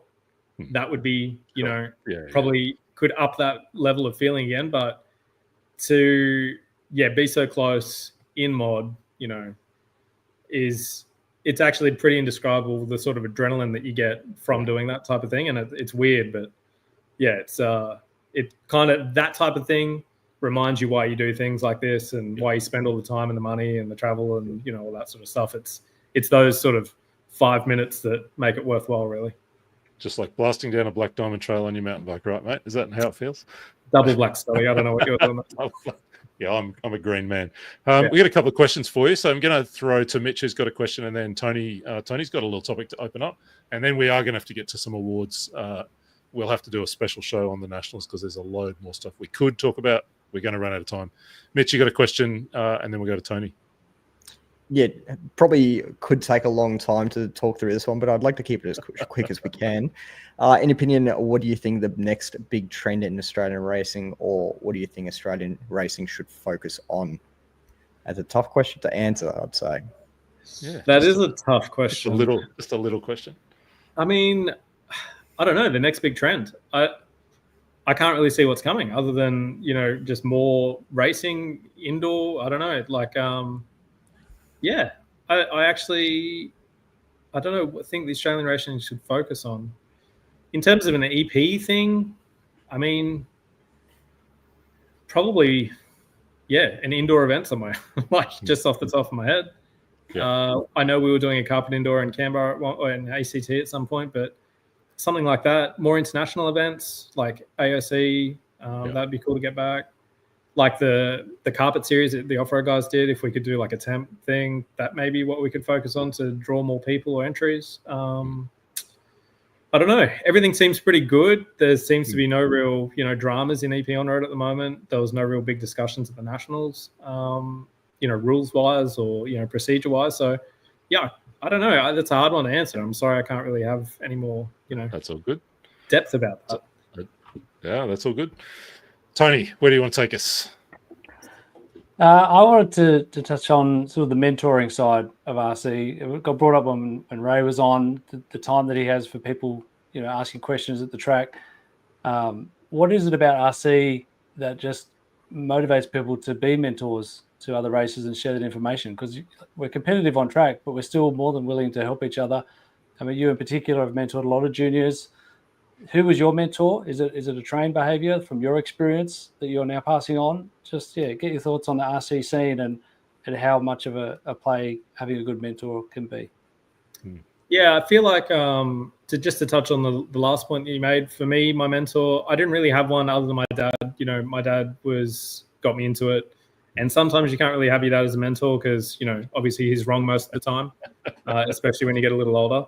So for me, I didn't have this person as a mentor, but I saw them when I was at the track, and I kind of was being mentored by them without them knowing they were mentoring me, if that makes sense. And that was probably Michael Kerr in HCR Nitro. Yep. He was a stand-up guy. His work ethic was amazing. His results were really good. He could drive really good, and I guess he gave me motivation to pass that forward to other people to maybe, ingrain it in myself to help those that want to be helped, and to foster anyone that looks like they're interested in it. You don't necessarily have to be good, but just interested in RC in general, or driving them, and that kind of motivates me to approach, or for someone to approach me to ask for help. I'm happy to give it to them. I think it's really important, especially in, well, I guess any class, but electric, like I was saying, even I need mentoring now. From guys like Ryan and whatnot to help me with the electric thing. So I guess with the mental side of racing, which is all of what we do, that is something that you can pass down with any class and any scale and any person. So I guess that's sort of what I try to help with a little bit with the juniors or anyone. But it's super important. And I think people should probably do more of it. And that's probably going back to the question from Mitch, maybe that could be an answer to that as well. More mentors and more of a, network of people that are open to help, Man, we're getting into some deep stuff here. Folks, we're going to have to keep charging on because we're way late. We knew we would be way late, but we are. So let's get to some awards. EP on-road category. We're going to talk, as we did earlier, EP on-road event of the year, the best event of the year, the best racer of the year, and the one to watch and emerging talent. Jeff, I don't know if you've caught up with this, but we're going to ask you for your views on that. Then we're going to go to our Racers' Choice for those 3 awards, and then our Media Team Awards. So for you, mate, what's the EP on-road event of the year for 2024? We're talking national and international, or both? Australia. Let's talk Australia. Yeah. All right. I'm going to say, I've got to say Templestowe for the nationals. Yeah. Purely because it was the biggest. But I'm going to have a shout out to Bayside for comments that I made earlier. Amazing people, small committee, small track, small facilities, but epic proportion event. It was unreal. Yeah. Nice. Good call. Tony, let's get one of your magic graphs up on the screen and tell us about the Racer's Choice for the event of the year. Oh, this is tight. Yes, very tight. So yeah, races choice for EP on-road event. A lot of nominations, top 3 standing out. The winner was the Nationals, the TFTR, and tied for second. We had the PDNR Winter Champs and then the Queensland titles that you guys were talking about. Yeah, 3 pretty amazing events, right? I'll do the Winter Champs. Yeah. You should. It's definitely a fun event. And this year's was the biggest in the history of that event, which dates right back to the early 90s. There's a great story about that on the PDNR website. You should go read that. Matt, for the media team, where do we land on event of the year? Matt's just quietly speaking to himself. We've lost Matt's audio. You're on mute, Matt. No, he's muted. Someone had to do it. Oh dear! There it is. That's pretty good. I need an audio tech. Maybe Mitch can help me. We made it 90 minutes without someone talking while they had the mute button on. That's pretty good. Mitch, why didn't you help me out there? You know, you're the audio expert. Now we had a good discussion about this one. The Nats was just fantastic. The club did such a good put on such a good event, but we couldn't help but feel a little bit let down by the weather robbing us of what could have honestly been the best on-road RC racing in this country. The way quality was shaping up, so left us a bit wanting. So we've gone with the Winter Champs and the Queensland Champs. We couldn't split it, but what we're going to do, we're going to introduce something new here. I have the world's biggest American penny. We're going to flip a coin and see who wins it. So, heads at Speyside. Heads at Speyside. Heads at Speyside. Is it double-sided? Is it a double-sided coin? Is it double-sided? It is not. That's tails and that's heads. All right, heads at Speyside, tails at Winter Champs. Very scientific. Here we go. This might kill me. It's so big. Hang on. Metal. Winter Champs it is. Winter Champs it is. There we go. Yeah, it's metal. Right. It's huge solid. shout out to the Bayside crew as well as to the Winter Champs. All right, let's talk on-road racer of the year. This is a really tough one because, man, there's been some performances this year. Jeff, I mean, you can award this to yourself if you like. You could go somewhere else, but where do you go for the racer of the year? Some would probably expect me to award this to myself, but no, I'm not going to do that. There's one guy that comes to mind. There's actually a lot of guys that come to mind, but this guy I think was the one to watch last year, and he lived up to his name. He won state titles with a car swap. For me, that's like a pretty hard thing to do, so it would go to Lincoln Cod for me. Yeah, nice. Lincoln Cod. There you go. Tony, let's get the graphs up. There's been a load of nominations in this one, hasn't there? Yeah, lots of nominations, and again, really close at the top. There's interesting, but I think the Nationals were fresh in people's minds, and that probably influenced the voting a little bit. But yeah, interestingly, we have the same outcome from the racer's choice, Lincoln Cod. Another young driver that you've had a hand in mentoring. So, congratulations, Lincoln. But yeah, Jeff Hammond and Braden Stanley were tied for second, with Ryan Maker close behind in third. Some interesting other nominations in there. Cohen Mould, I really don't know how he got a mention, but anyway. Lachlan Donnelly making a celebrity entrance as well. Surprised we didn't see Tony Watson in there again. Yeah. Or Josh Payne. Let's be honest. Beautiful. Matt, where do we land with the media award here for Racer of the Year? Yeah, again, all those people mentioned. Nicholson for backing up his national champion. Braden Stanley for everything he's doing at the moment. Even Marcus Askell. I think it's mostly for his wet laps, but he has had some damn good results lately. But since Jeff didn't award it to himself, we're going to go with the humble man, Jeff Hammond. Yeah, no, we decided already. it was already locked in. So, no, well done on your efforts with your switching focus, and you're just kind of cleaning up everywhere, doing real well, doing Australia proud on the international scene, and well deserved as far as we're concerned. So, good stuff. Thank you, guys. Appreciate you. Beautiful. Let's talk about the one to watch. So, as Jeff just mentioned, it was Lincoln Cod that won the Racer's Choice one to watch last year. Jeff, who are you keeping an eye on? Where are you going with one to watch? So this guy has been around for a little while. He does multiple disciplines. Lovely family. I think he's driving the wrong brand at the moment, but he's definitely being mentored by some of the best. And I feel like he's probably going to, reach peak next year. Maybe he was looking for a good show at this Nats, but I'm going to go Logan Rintoul. Yeah, good call. He's had the year. He's definitely had the year, and there's lots to look forward to. Tony, one to watch Racer's Choice Award. Ooh, yeah, Racer's Choice. I want to watch again. A lot of nominations, quite a big spread. Pretty close at the top. The winner was actually the one to watch, voted by Racers last year, as Lincoln Cod come out on top again. Phoenix Eggleton and Logan Rintoul in second and third. But yeah, a lot of names, a lot of talent. Really exciting future in the RC racing scene when these guys get a bit more experience under their belt, and it's going to be awesome. How about you, Matt? Where'd we land for the media team for the one to watch? Yeah, same names keep cropping up in this area, so it's not surprising. But we talked about Sam Muffet again. He's doing really well in mod off road and working his way up in on road as well.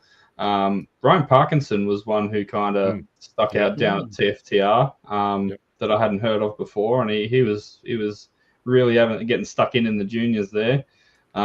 Phoenix, as always, he just mentioned everywhere. He seems to be doing a bit more on road now, and he seems to be taking that just as well as he has been doing with off road. So it's hard to go past him, but we've gone with Logan Rintoul with all his kind of success this year. He was very close to, with the rain down TFTR, I'm sure Glenn would have been a bit worried with Logan behind him going into those finals. But he ended up second there, and he's did really well at the Winter Champs, with Electric and GT as well. And yeah, he's doing well on off road, and he's doing all the same sort of stuff that Phoenix has been doing the last year or so in terms of his success. And yeah, it's really cool to see these kids coming up, isn't it? But yeah, Logan's our pick for that one. So well done, Logan. Good job, Logan. I went through the list after the Nationals and, made a bit of a list for myself of what the 2030 mod A final might look like, when some of these kids are, and then we've still got people like, Jeff and others that are still only relatively young. And that's you, Jeff, you're relatively young. But imagine the lineup in 5 years' time, right? That it's I'm almost Paul Mason's age. It's just too old. But we're seeing it on the world's level that age isn't a restriction or a barrier, is it? Like, look at the main final from the EP on Road Worlds. Like, it's Yeah, there you go. Yeah, I mean, I just have to plenty of years in you, Jeff. So that's, for me, I'm on the downward spiral. But you look at Reinhard and some other Hara, maybe there's life left in me. I don't know. I've loved seeing Hara back racing internationally this year. It's been amazing. There's a very real chance that I'm going to get sacked from my job as keeping us on track, because we are way overdue. We're way late. So we're going to bring another guest in just a moment, and we'll get Jeff to stay with us. But before we do that, one of the things that we've been talking about ourselves that we just want to do at this moment is, because it does relate to EP on road, is just to pause and give a shout out to a Queensland racer, a guy by the name of Lee Grace. So Lee, I'm imagining that Lee's watching because he is one of the biggest watchers of RC around the country. He loves RC racing. He's a passionate racer. He's done a lot of on-road in the last couple of years, 8-scale off-road as well. Mitch, can you just talk to us a little bit about Lee's experiences this year and why we just wanted to give a shout-out to Lee and to the RC community just right at this moment? Yeah, Lee's been a massive supporter of, I think, everyone's channels here, whether it be yourself at Action RC, Scotty, obviously, RC Race Media. I'm pretty sure every time that we've ever done a stream that I've been involved in, I've always seen Lee pop up in. And I'd say that's including the ones I haven't been involved in as well. I'm pretty sure Lee's in just about every one of those. And every time I do a stream myself, Lee will be there. It's a guarantee. If Lee doesn't show up, it's more of a surprise than anything, to be honest. Every Tuesday night, he tunes into PDNR. He's we're always there. Can't get enough.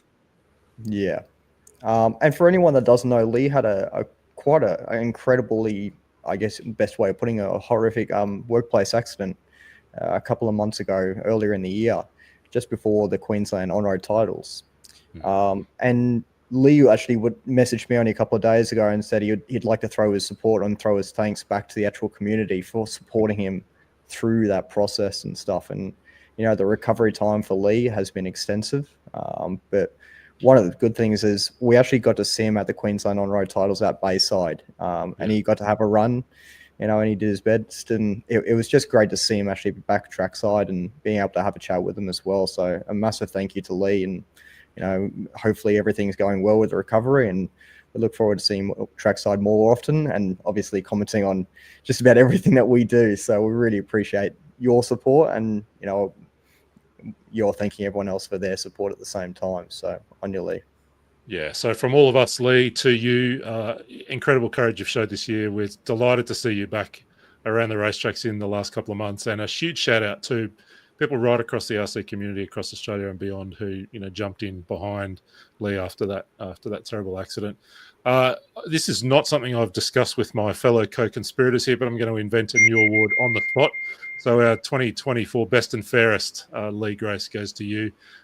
Awesome to see you back on track, and we look forward to being with you and hanging out with you at racetracks over the next 12 months and beyond. All the best to you, mate. Let's bring our next guest in. We haven't got to talk about 2025 yet. We'll try and do that in a minute. But what I wanted to do, let's not bring our next guest in.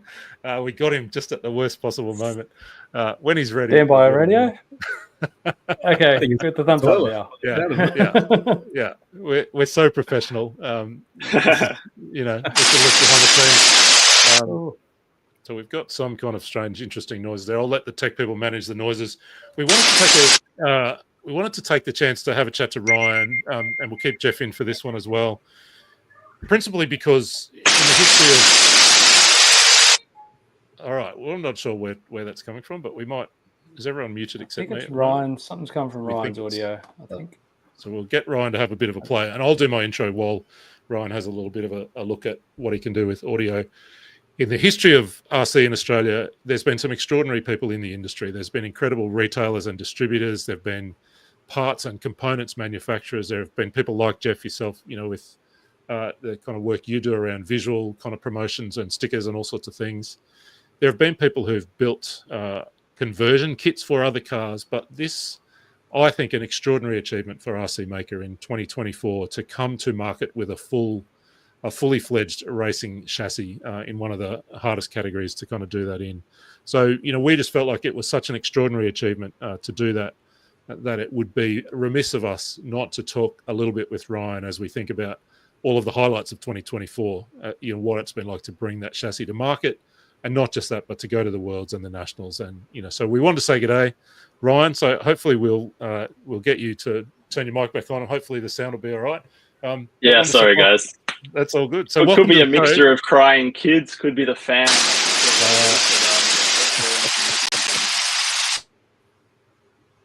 We'll just have to, we'll say things on your behalf. But I don't know. We'll give it another try. We'll give it a try and see if we can get you without the noise. But what's it been like for you this year? And I guess what I'm interested in is what's the support of the wider RC community been like for you as you've brought this project to life? Hopefully, is that working all good now? Yep, it's good. Yeah. No, honestly, it's been incredible, the support we've had. And it feels like a dream, really. It still doesn't feel real that this is all happening. But to be able to travel to the Worlds and then travel straight to the Nationals and have really good results at both, have so many guys running the car, so many awesome results already. It's a real feeling. And honestly, it's gone better than expected, really. I mean, you can only do so much testing yourself, and we don't have carpet tracks and stuff here in Australia, so we had limited testing on carpet, and I knew that so many guys around the world would be driving on carpet. We got a little bit of testing done, but it really wasn't what we would have liked to do. But then, to already see guys like we won the 25.5 class at the US Indoor Championships just last weekend. It's like, what? Like, it was the biggest class with 54 entries, and we never did a lap on actual black US carpet. So like to be doing this already it feels insane. It's just really cool how it's all played out. So no, it's been an awesome journey so far. We didn't get too much of a chance to chat with Jeff about Worlds, so let's just talk very quickly about the Worlds itself. So I'll ask you, Ryan, and then Jeff to chip in as well. I mean, I've heard people saying that this was maybe one of the best organised and presented electric on-road Worlds, maybe ever, but certainly for a long time. Was it a good event? Yeah, honestly, couldn't agree more. It's really cool actually because both Clive and Reese were involved in the Worlds, and that went towards making it a brilliant event. It was really well organized, and it just felt like they were there more for the races rather than just to dictate and tell people how it was. Like even the tire warmer thing, Clive came to us, a couple months out from the event, and he got feedback from guys that were actually there. I mean, I went to the one-up race in May, so I kind of knew what to expect.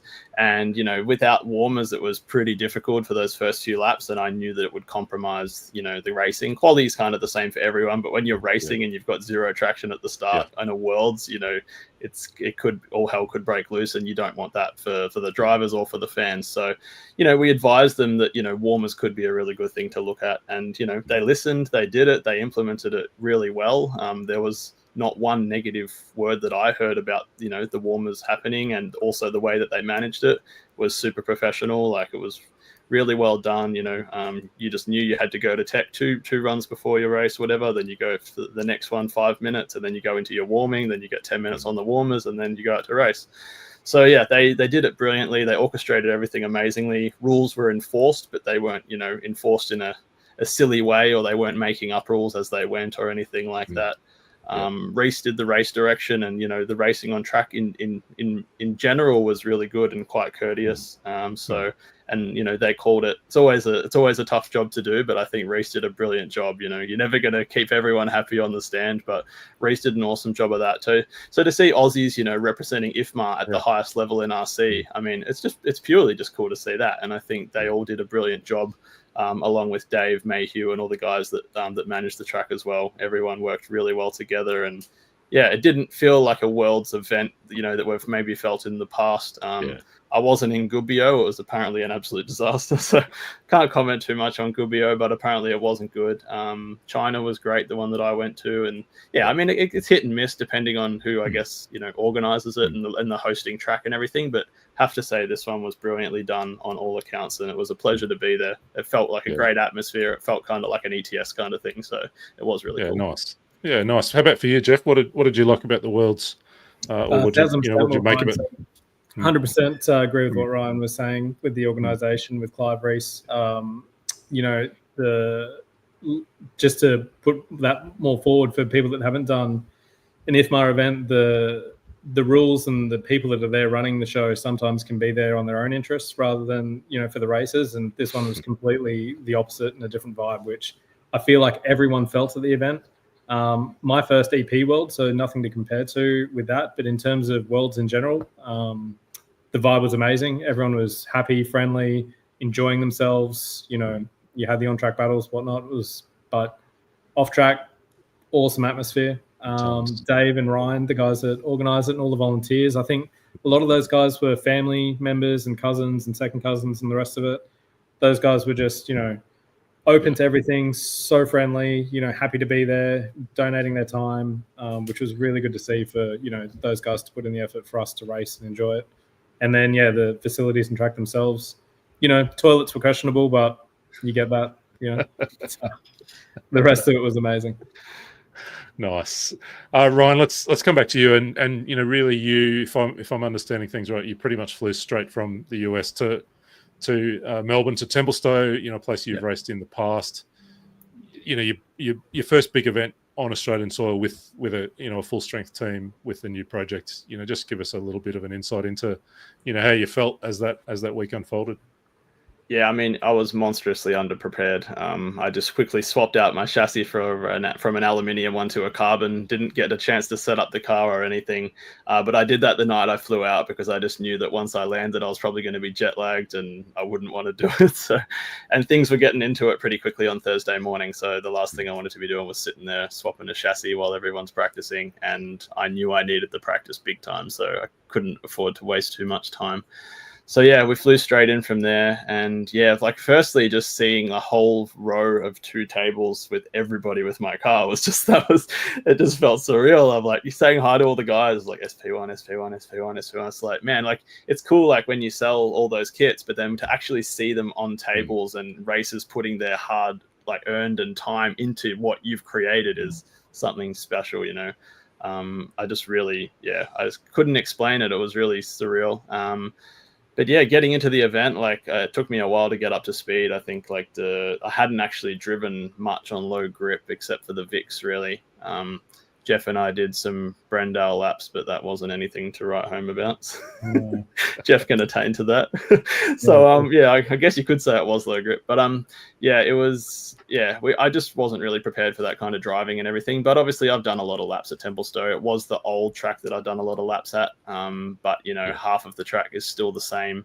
So the left side of the track was kind of fairly straightforward. Just had to get used to the right side of the track, which that wasn't too easy. Had a bit of a disaster there in the second practice run on my first lap when I tore a corner off the car, completely my fault.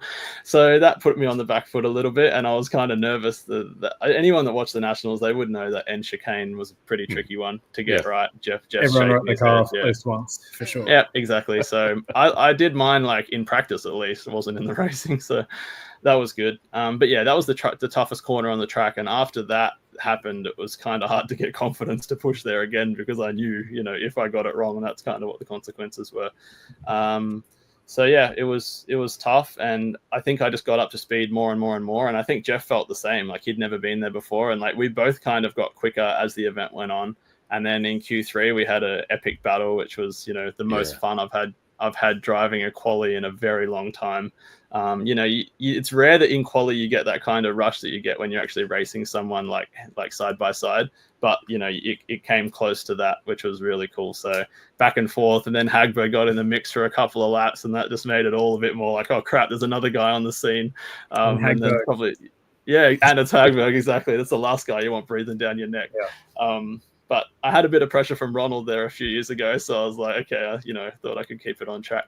But yeah, I mean, Jeff did an amazing job. It was just a sick battle. Like I was quicker at the beginning, put in some really good laps at the beginning, had about a half-second lead, and then he kind of started clawing that back around like halfway to 3/4, and then I was just trying to manage from there to just, you know, try and just tidy up my lines and drive really smooth. But yeah, it was a little bit, I just didn't quite have enough. We both shot it over the line full throttle on the last lap, and he ended up getting me by 0.1. So that was honestly, like, after that happened, he thought I got it, and I knew that he got it. So it was kind of funny. So yeah, neither of us really knew who won, and we were just both happy that we could have such an awesome race, you know, at the top. We're good mates, so it's really cool to share that, and that's why we do it at the end of the day. Like, you know, for the racing side of things, that's why you go to the track, is to have moments like that. But yeah, man, from the car side of things, like the car performed incredible. It was really nice and reactive to the setup changes all week. Having a big team was nice because you could actually like really bounce feedback off other people. And it's nice because I've been working alone for so long, you know, since TITC when I debuted the car, I've been the only one with the car at every single race. So I've had no one to bounce ideas off. And for the first time, having guys that had done laps at the track prior to the Nationals, a lot of laps, that definitely helped. You know, we hit the ground running with a good setup, and we kind of fine-tuned it from there, and having input from, you know, everyone was really cool. So that for me now is what it's about. You know, it's about getting the cars going as fast as we can, working as a team, building that, you know, camaraderie, and just trying to build the whole thing up. Yeah, nice. Well, huge congratulations for thank you the project and the results, you know, and all that lies ahead. Speaking of what lies ahead, Tony, I reckon Tony's got a question or two for you, Ryan. Yeah, I got shut down in Melbourne, but he did mention that there might be some big signings coming soon. And you just talked about the team aspect and how important it is to have, you know, lots of cars there. So can you give us any little teasers or any scoops? Any Australian world drivers? exclusive. Yeah, come on, can you give us something? And, you know, and just maybe get Jeff's write a reply on the team aspect, having gone overseas and worked with his team drivers at the Worlds and that kind of thing. Yeah, no, we're definitely we've definitely got 2 European guys signed up, professional drivers for next year, which is extremely exciting. That's going to put us on the stage at races like the ETS and the Euros, and also carpet races like GP3F and stuff. So that's an AWS International. So nothing until 2025. I'm sorry, no leaks. Everyone's got contracts in place, so I have to be good, although I want to scream it. But it's exciting. Guesses are welcome. Guesses are welcome in the comment for all our viewers. Who do you think it's going to be? I might have to turn Can we do a warmer and colder kind of thing with the comments? Oh, jeez. Yeah, you can try, but I've got to try and not crack over this one because there's contracts in place. I got to be good. But man, it's so exciting to have guys like that, trust in my project, because really they're that good that they can pretty much go to any team they want and demand, what they wish for, and they'd probably get it in most cases. So the fact that they've come to me is pretty incredible and makes me feel awesome. And now I've just got to repay the favor and give them something that they can compete at the highest level with. So yeah, we start from there, and we just see what kind of comes our way. It's for me, it's just about slow and steady. I can't afford to go giving out all these hundreds of cars straight up to sponsored drivers, because obviously we're just starting from nothing. So we have to build it step by step. But I think we've already got a really strong field in Australia, and now we will have in Europe as well. And hopefully we get a little bit more. We can build up to somebody in America, and then a couple of really fast Asian drivers as well. But yeah, it all comes with time. Contracts are in place at the moment, so it's you can't just go to somebody and just start poaching at mid-season because it's just not going to happen. The contracts aren't really. You're not exactly going to take someone to international court over an RC racing contract, but at the same time, it's just kind of a general. It's a nice thing to acknowledge those contracts, even if they don't really mean too much or aren't enforceable at the end of the day. It's still nice to respect the manufacturer and give them what they're entitled to. So, but yeah, man, I'm so excited. Yeah, small industry, isn't it? So you got to I am so itching to take a stab at some names here, but I won't. And I don't know anything, but I'm just going. Oh, I reckon I can guess. How good are you at reading his facial reactions when you say? Yeah, we'll just name names. I'm going to turn my mic off and hide. I haven't looked at the comments. How's your poker face, Ryan? I hope there's some names in the comments. Not good. I'm going to ask you both. For 1 or 2 things you're looking forward to for 2025 to wrap this section. But before we do that, and as Tony foreshadowed there, Jeff, just to you really had a big role in the Serpent project this year, right? So it's not just been about driving the cars here. You've been actually working hard with the team, in terms of development. What's that been like as an experience, for you to play a part in that side of things? Bittersweet, I guess. It's hard. If it was an 8 scale, something with foam tires, I might be, a little more open to contribute. But the team that we had in Serpent were all nitro guys. So it was very, very difficult to, convert that sort of knowledge to rubber. It was a lot of laps. It was a lot of talking between myself and Dominic and, his European winters, etc. He was on carpet for half the year. So, we had parts that were distributed at different times. So it was, our testing schedules were a little all over the place. But I guess overall it was a good experience for me. I can't say that I didn't enjoy it. That sort of thing really, tickles my fancy, going on the track and comparing lap times and then going back to the spreadsheet and sending data, etc. For me, that's enjoyable. So that side of it was good. The car performance, on the other hand, was what it was. And I feel like at some of the race meetings, I extracted a lot out of it. And at some other race meetings, I really didn't. So it was a bit up and down. But I think the car for next year might be a little better. Hopefully, I think Dominic showed some really good results with his car and the progress that he made, especially at the Worlds. But that also showcased his talent as a driver. He's amazing when it comes to that sort of thing, and also Bryce. But I think good experience overall. Tell us 1 or 2 things you're looking forward to, in the EP on-road scene in 2025, either Australian or internationally. What's a couple of things? Thinking that I'll do TITC for the first time. So, everyone that I talk to say that's one of the events that you must go to, bigger than the world. So I'll probably hit that up. I think I'm in the right position to do that early in the year. And then would really love to go do another ETS. I was able to do Appledorn last year or this year, and I'd like to do Agen, I think, just for a different track, or Luxembourg even. But yeah, this year or next year, not being a Worlds year, it will just be mainly doing the local stuff as well. Hopefully do Tasmania and South Australia, even if they don't have too many, but still go to them and support. And then look forward to China the year after. You and Cohen at the Tasmanian Championships. It'll be awesome. That'd be great. Something to look forward to. Yeah. And maybe Ryan.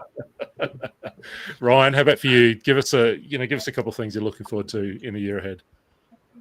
Honestly, 2025, I feel for me is going to be the most exciting year of racing since I started racing in 2006. Not because I'll be doing a whole lot of driving, but just because it's going to be the start of the development for the SP1 and working with these amazing drivers to extract the most out of the car. So for me now, like, this is what excites me, and the potential feels almost unlimited now. We can make, there's nothing stopping us from making the world's best, the world's fastest car. And, if we have the drivers to get the results, then who knows what's possible. Obviously, I don't want to get ahead of myself. These guys that I'm competing against have been doing it for, 15, 20 years, the massive giants in the industry, like, X-Ray, Automatics, Schumacher, all those guys. Yeah. So, we're in for a big one, but to feel like where I am now, if we can at least close to challenge these guys or, scare them at some points, then that'll be extremely fulfilling for me. So yeah, the goal of the next year is just to do my best, and I'm really looking forward to, in Australia, mostly going to events for support and supporting our drivers, and just trying to extract the most out of the car and get all of our drivers up there, because we're going to have guys who can win these races in every single class, basically. So my role now in Australia, I feel, is just to support them, and also support all of the customers that are supporting me. So in Australia, I'm focusing on that. And yeah, definitely want to do the usual overseas TITC trip, which is basically like going to church once a year for me now. I pretty much go there every single year. So, and as Jeff touched on, it's the one cool event that everyone wants to go to, and it's going to be awesome to have him there this year as well, the next year as well. Yeah. So I think there's a good group of Aussies going over, and for sure it'll be fun and a rowdy time. So definitely looking forward to that, trying to get the most out of the car there. And then, yeah, aiming to do a couple of ETSs as well to try and support the European drivers, and not too sure what else at this point. Maybe something in Asia, like we'll try and head to the ESIC race in Singapore, possibly.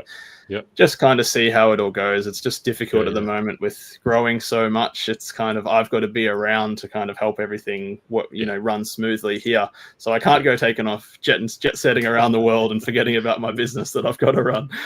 So I have to be a bit careful there. Yeah, that's right. So I've got to be responsible there, and look after all of our customers around the world at the same time, and make sure the car's supported. So yeah, just balancing act between that and actual racing. But yeah, it's going to be an awesome year ahead, and I'm really excited for the challenges ahead. Outstanding. I'm still really tempted to take a guess at some names. I'm tempted to ask if if it's a former world champion, but I won't ask if there's a former world champion. I can tell you, unfortunately, we don't have a world champion, but that'll narrow it down about a bit for you. It's not that yet. I mean, our sights are set on world champions in future, but right now we're not quite at that pay grade. All right, one last question for you from, I think it's from one of the viewers, and then we'll let you guys go. Yeah. Sure. Over to you, Mitch. Alrighty, just double checking that I wasn't still muted. So Andrew Magnuson has brought up a good question. What inspired you to do a pushrod cantilever suspension system on the SP1? Good question.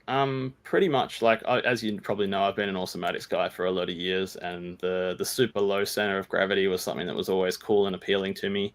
And there are a lot of talk back in the day, like, oh, I wonder what an automatics would be like with shocks or something like that, right? A lot of people thought about the question, because obviously the dampers are cool, but I believe there's something about the actual traditional coil-over suspension that is, possibly in some cases better.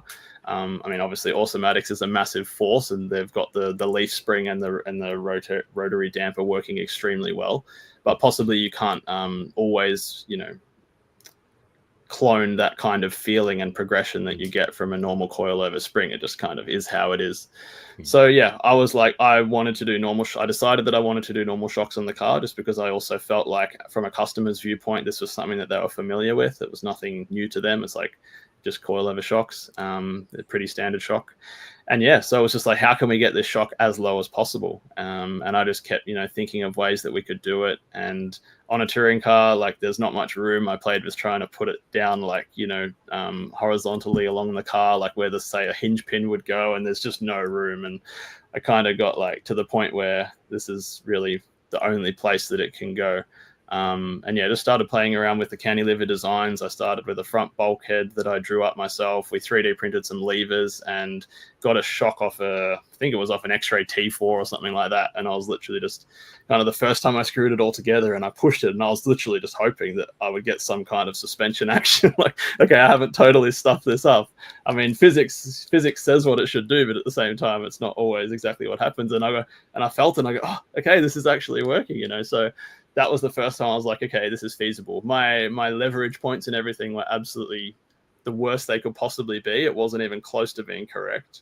But then, tinkering over time was probably what got me to getting something that felt right. And then just lots and lots of laps, lots and lots of testing, playing with different leverage ratios and springs and shock oil and pistons and just everything to try and find something that was most familiar for people. Like I didn't want to have to run like 2,000 weight shock oil to make things work, or a crazy hard spring. I wanted to get things in the realm of what's normal. And now with the car, you run say a 2.6 spring with a 3-hole piston with 400 oil, which is that's normal for people. So yeah, exactly. So it was just a bunch of testing to try and get that all feeling normal. And yeah, the rest of the geometry is around about what other cars are, but we've done a few little things different that I believed would work well and had worked well in my testing, and that's basically the SP1. So yeah, nice. I think if I remember rightly, I'll come to you in a sec, Tony. There's an extended chat in the Mitch on the Mic back catalogue with Ryan. So for folks that want to know more, dig into that. Last question, Tony, and then I'm insisting that we have to move on. Real quick one. Where does the name come from? Why is it called the SP1? So yeah, I had a lot of ideas in the beginning of what I would call it, and it was actually one of the hardest things of what I would deciding what I would call the car. And my good friend John Krillis, shout out to John. He's been one of my good mates for a long time. Most people know him from Templestowe. He's on the committee and stuff there and helped a lot out with the nationals. So I was talking to John one day and he's like, oh, what about like the names of your kids? Could you use them somehow? And I first okay, so my kids' names are Paxton and Skylar. And first I was like PS1, and I'm like, no, that's Tamia White. I mean, we can't call it PS1. Also PlayStation 1. Yeah, PlayStation 1. Yeah. So we swapped it around. Next thing you know, it was SP1. Like 1 was the first. I always liked the 1 in something, but I didn't know how to use it, like the McLaren P1 and stuff like that. I always liked the 1.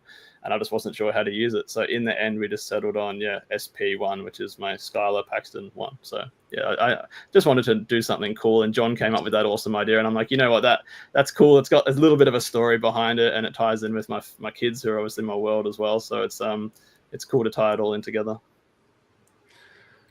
Gentlemen, Ryan Maker, Jeff Hammond, not only 2 of the fastest in Australia at the moment, but 2 of the all-time greats in on the road. Thank you so much for spending so much time with us. I said to Ryan, it'll just be 10 minutes. It'll just be a quick chat. I said to Jeff, it'll just be 25 minutes. It'll just be a quick chat.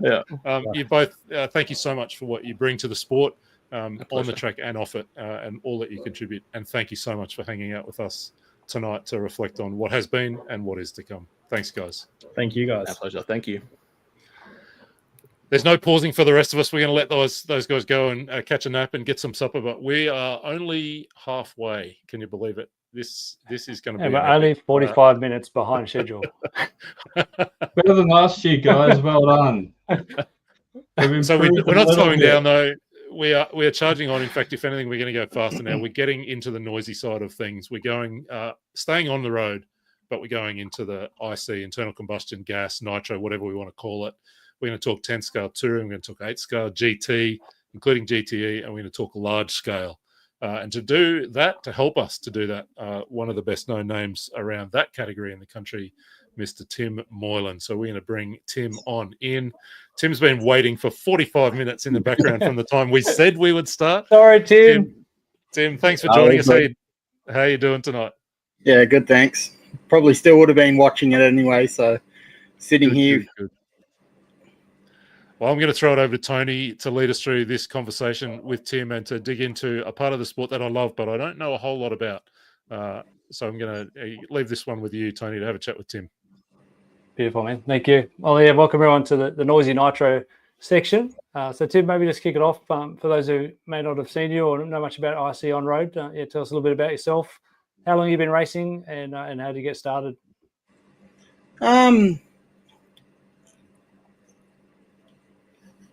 I guess I started at Penrith. We'll go from there. I ended up go back a little myself. bit. You had a lot of racing. With I've always sort of raced something through my life, motorsport wise. So I ended up having some injuries racing motocross, and while I was injured, I got down to a hobby shop to actually get something to start driving. I met Tony at Graham's Hobbies, and that's, I guess, where we started with Nitro on road.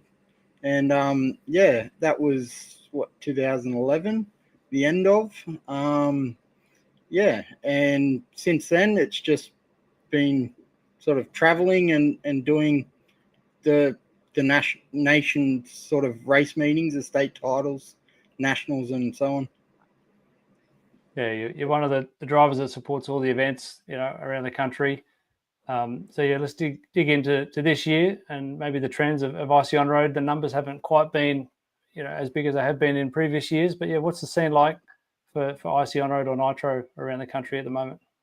Yeah, it's a little bit quiet, which is disappointing. We haven't had our Victorian state title for, I think, 2 years now, just being low on numbers. And then also our South Australian state titles, we haven't done them for the last 2 years also.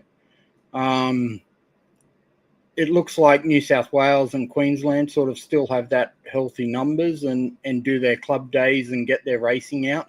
But some of the other states, from hearing from the locals there, they haven't really been doing their club race meetings or not getting those regular sort of club days out. Could you put your finger on the reasons or rationale behind that? I mean, you also do a little bit of EP on road as well, so you do have experience across different disciplines. But what do you think IC on road could be doing differently, or why is the trend the way it is, or is it just swings and roundabouts, and in 5 years' time it'll be back the other way for some reason? Yeah, just sort of from COVID. It was bigger beforehand, I guess, and then everyone had that little break, which either people did drop out and stop doing it, or they've switched. A lot of guys now are sort of, we've been doing a bit of EP racing, and there's a lot more Nitro guys doing EP racing. Just it's easier than Nitro. Nitro, you've sort of, when you travel, you need to have a pit man and someone that sort of knows what to do, because it's really a team sort of kind of race. Yeah, you've got a pit man there. You need to work together. And that's kind of what's more difficult with that than sort of the EP on-road scene. But do you think that can be the attraction in a way too for IC on-road, the longer races and that, the noise and the sound and the tuning aspect? Is that what attracts you to keep doing it, year after year? Yeah, that's kind of what's more fun with it for me. There's more to get into and get right to make the cars actually fast. The noise of them, like it's different racing EP because the cars don't make that noise. It kind of, it's not boring, but it's not as fun because it doesn't have that noise of the IC engines and just the scream down the straight.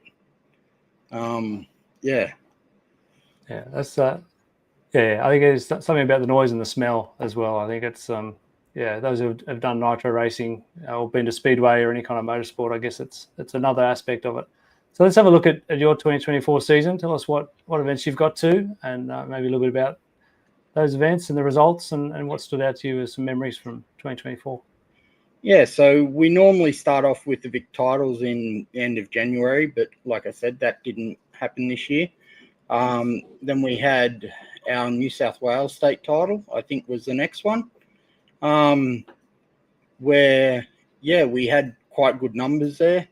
There was more than 10 in each class for making it in the finals, and yeah, that was I think that could have nearly been the biggest IC race meeting this year. And then we had PDNR winner champs.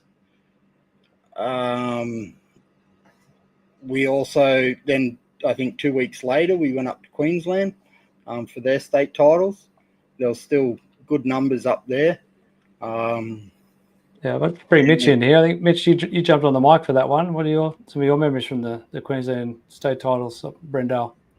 Yeah, that was my first IC on-road event, and I really enjoyed it. The rules are slightly different, obviously, for IC on-road as to what I'm used to doing with, say, EP off-road and 10 scale, and, say, on-road a little bit more as of late as well. But for my first IC on-road event, I think the club sort of did a really good job. The numbers were good. The numbers were solid all the way around. Man, just seeing those IC on-road cars is just, it's next level. So it definitely should be a class that you'd hope to see a fair few more numbers coming into it. Just the excitement of the cars going down the back straight with a second speed gearbox and stuff coming in, clicking up probably well and truly over 110 Ks now down the straight is just mental. So the event itself was great. I think it all ran nice and smoothly. We had beautiful weather for the whole event, and I definitely can't complain about how it all went. So really enjoyed it. Yeah, Brendale's an awesome track, really well suited to the nitro cars, isn't it, Tim? Yeah, I think any of the tracks that where you're flat out into the sweeper off the back straight, it's just excitement and, yeah, holding it wide open and turning the thing in just adds to it. Yeah, some pretty good results up there too. You've been there a number of times, but I think you got the win in Nitro Tour and a podium for 8 scale. Yeah, right? yeah, I got the win in Tura. I had Ty racing in Tura up there. That was his first Nitro race meeting. And, yeah, I got on the podium for the 8 scale. So it was a good weekend. Yeah. And where did we shift focus to then? Was the next one the Blue RC Cup? Another home event at Moorebank? Yeah, so the Blue RC Cup, it's been quite a few years now. And, yeah, thanks for Michael for putting it on, Blue RC. We always get a decent number, and all the local guys get out there and support it, and we normally get decent numbers. Yeah.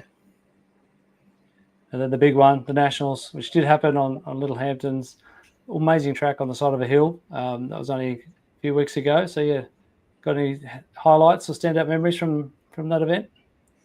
Yeah, so I was looking to go back to Adelaide for a while, and it just didn't happen with the state titles there. But the Nationals, it was looking a bit sketchy number-wise at the start. But we ended up getting all the numbers to actually have a sanctioned race meeting for all the classes, so that was good.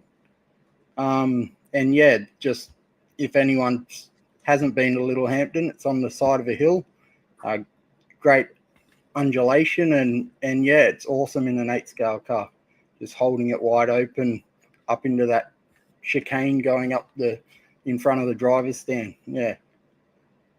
It's got a bit of a Eau Rouge. People mention it, like the Formula One track, Spa. It's yeah, we'll refer to that. We did catch you out at the large scale Femkes event, having a sticky beak too. So what's your thoughts on the other side of, nitro, although it's 2-stroke, but yeah, the one for scale scene. What do you think of the Femkes at Moorebank? Yeah, so I went out and had a look, went out there for a while, ended up getting in Tony's face in the camera. But it was... Doesn't take long. Yeah. If you rock up and you look at me in the middle of a walkabout, good chance you're on. Yeah. So, no, it was... I think that was the largest large-scale race meeting for quite a few years in Australia. There was quite a lot of interstate guys, and to see the setups that they have, there's trailers there and there's guys camping in caravan. It looked like a good vibe out there, and it was a great weekend. The weather was good. Mitch was there. Got to say hi to Mitch there as well. It was. I guess it was good for Australian large scale racing to have that great coverage and scene to get out there and show the rest of the region, the world, what Australia has to offer with the large scales. Yeah, I might bring Matt in here because Matt was pretty excited to film the large scales, and the bikes are pretty cool too. So yeah, Matt, what was your take on the Femkes?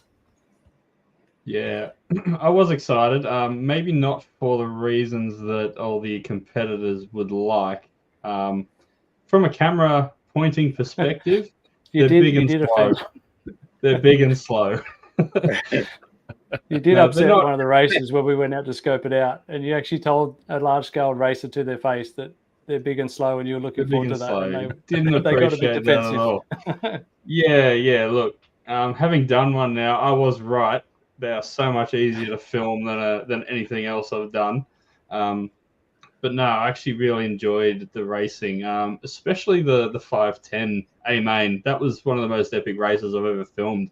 It was just absolute chaos. 14 of those giant cars on track, and it was Dave Verruccio that he was the TQ and had a crash early and spent the whole 30 minutes trying to pick his way through the field with just cars everywhere, and he just kept getting taken out, and he worked his way back up. You probably saw in the little wrap-up video, he ended up on top of one of the Porsches and couldn't go anywhere, and it was chaos, and it came down to the last couple corners for the win, and it was great fun. And then there was the bikes too. That was just the funniest thing we've ever seen to start with, and then the way that they crash and then they can do donuts to get going again by themselves. They don't need to get marshaled. We've never seen them before, so it was just good fun. They seem like they're having a blast, and looks like we've got the Worlds coming over here, I believe, next year. Is it next year, Tony? Yeah, it is. Yeah, at Brendale. Yeah, Brendale. We've been asked to get on board with that, and so yeah, looking forward to it. The 5th scale bikes. Who would have thought? And there's so much that goes into them too. Tony had a good pit walk and spoke to someone about how they're all set up and how they work, and they're amazing little creations, aren't they? Did one or two of you guys drive one of those bikes? Is that did I hear a story about that? Yeah, Tony it was a total head mess.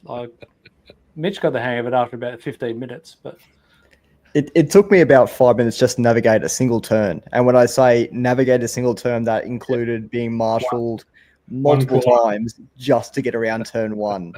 But yeah, after 15 minutes, it was actually really enjoyable to ride the bike around the track in certain forms. But yeah, good fun. One thing we've got to bring up briefly, is it ride or drive? You ride a bike, you drive a car, but when you're controlling it with a radio, are you driving it or are you riding it? What do we all think? What do you reckon, Tim? You've done motocross and push bike. If you're RC controlling a bike, do you drive it or ride it? I'd probably still say you drive it. You're not on it. Exactly. That's what I think. I think you drive it, but the opinions were very split, we found, and I think Mitch tripped over it a few times there, didn't you, with the commentary? All the riders. Drivers. What are they? I don't know. Oh well, to be fair, I'm pretty sure I called them buggies multiple times as well. You did that as well. Yeah, you did do that. No, we had good fun. We had great fun with that event, but probably got to move on from that. But yeah. Yeah, let's drag it back a little bit. We're going to do some awards in a minute. So hopefully Tim's thinking about that. But before we do the awards for IC On Road, Tim, 2025, what's on your calendar? What events are you looking forward to? Where are the Nationals going to be at? And what are you excited about for next year? Is your son going to beat you for the first time? Hopefully not. No, I'll still try and do all the Australian events that we have. I want to go over to the 8-scale Worlds in Chile. I've finished the house now, so I can get back into a bit more RC racing and focus on it a bit more. So yeah, going overseas would be on the top of the list for me. Yeah. Yeah, that'd be awesome. What about GT? What do you think of GT for your son Ty, or is he going to be going straight to Nitro Tourer and you'll be becoming a semi-pit retired pit dad? Yeah, I think he'll stay in Nitro Tourer. I may stop running Tourer, not next year, but soon probably, and just focus on the 1 class where I can then focus on him in Tourer. With GT, I don't think he'll want to run GT, but he'll probably want to run 8-scale. He keeps stealing my 8-scale at the end of club days, and any chance he gets, he goes, "Can I go and drive your 8-scale?" So he jumps up and does laps in that, normally at the end of club days. So yeah, I think he'll probably try and get into that before he gets into GT. Nice. All right. Well, I think his name may come up again before we finish. So what do you reckon, Scott? Take us through some awards. I lost my microphone button. It's time to do that. Let's charge on. So, Tim, you've been watching. You know the drill. We're going to ask you for your nominations for the event of the year, the racer of the year, and the one to watch in the Nitro IC on-road. So let's start with the on-road event of the year. Tim, I'm going to throw to you. Where do you land? What's been the best event this year in this category? The IC Nationals in Adelaide. The guys down there, there's a small crew that were looking after the race meeting, but they ran it perfectly. The weather was good. The atmosphere was good. So yeah, for me, it's the IC Nats in Adelaide was sort of the race meeting of the year for me. Yeah, beautiful. Tony, let's go with the graphs. Yes. Ooh, interesting. It's actually pretty close for IC on-road event of the year, but the winner was the Nationals. Yeah. So well done. You can't top that. But yeah, Blue IC Cup and New South Wales titles and the Winter Champs also getting a mention there. And a little bit of a shout out too for the Newcastle Club. They put on a great little event too, the Newcastle GP. And I'm not sure what the go is with the SA state titles. Didn't actually run, but they got a vote for the event of the year. So perfect. Matt, let's talk media awards for the event of the year. Yeah, Nationals came up definitely at the down in Adelaide. Winter Champs again because it was just such a great event, and it runs EP and GP. That gives it an advantage being in multiple categories. But we just had so much fun at the large scale Femca race at Moorebank this year that's taken it for us. Yeah, first time we've done large scale, all of us, I believe, myself, Tony, and Mitch, and yeah, we had a blast with it. So hopefully we get to do some more of that in coming years and months and whatever. And yeah, well done to the Moorebank crew for putting that together. You know, it was supposed to be a Worlds that got cancelled due to lack of numbers, but they didn't let that stop them. They still put on a cracker of event to turn into a Femca race, and yeah, I don't think it could have gone much better, to be honest. It was really well run, and we had an absolute blast. Kudos to the team. I would love to drive a large scale car. I've never driven one. I've driven a HPI Baja, but that's a bit different. I have subtly suggested to Mr. Chaplin that he should let me test his car one day. So have a media day with them or something. Yeah, that's right. Media day. Let's go racer of the year. So the driver of the year, Tim. Where do you land in? And it's a pretty big, broad category we're talking here. But where do you land for racer of the year? Yeah, I guess with not having too many race meetings this year, and talking about IC sort of quick IC races, you probably wouldn't go past Jesse for the dominance he shows when he does race here. He made semis and at the touring car worlds. So yeah, there's Jesse, and then also for I guess race meetings. I know Michael Tomei has finished second at the New South Wales state titles, and he finished second at the Nationals as well. So he's had a step forward this year and really getting up on the podium. Yeah, it's nice. Tony, let's go with the graphs. Oh, it's a choice. Oh, it's actually a tie. Is it a tie? It's a tie. It is legit a tie. And yeah, echoing Tim's thoughts there. So Jesse Davis is equal winner for everything that he does. And yeah, if you haven't seen him drive an 8 scale, that's worth the trip just to go to a track and see him do that. And Anthony Wasson was the other one voted by the racers. Anthony runs the GT class, both the Nitro and electric. He made the trip overseas to Malaysia, I think, for the KLGP. Was at the Nationals in Adelaide, doing a really good job and had a good run at the Winter Champs as well. So congratulations to Jesse and Anthony, the racers' choice for Driver of the Year. I'm tempted to ask for the coin toss, but we're not going to. That is the racer's choice. The racer's choice is those two tied, so that's where the award goes. Matt, where do we land media here for? I'd love Driver to of the Year? flip another coin. No. I didn't injure myself last time, so there's another chance. Coin is when we can't make up our mind. Yeah. Yeah. I'm going to just chuck a quick mention there. Hang on a second, Matt. Just to mention, Tim, Peter Jovanovic, and Andrew Bardetta were also equal second, I guess you can call it. I want to give Andrew Bardetta a shout out. He won his first Nitro Nationals. I think he won 2 EP Nationals in 12 scale, like in the 90s. And he won, Nitro Tourer. So congratulations to Andrew. On Well that. done, Andrew. That's very cool. Nice. Well done, Andrew. Yeah.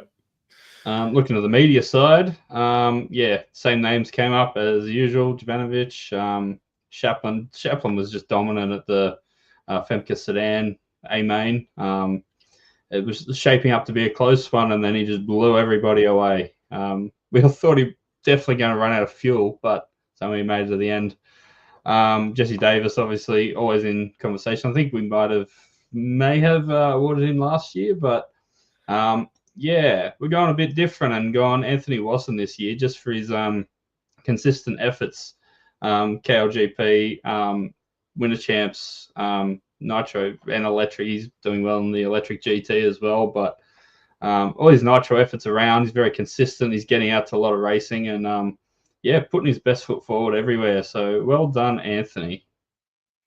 Nice indeed. And I did just see a little comment flash up on the screen from Christian Wallader saying he's going to try and talk his dad into them getting into the on-road scene. So that could be pretty interesting if we see Christian get Big going scoop there.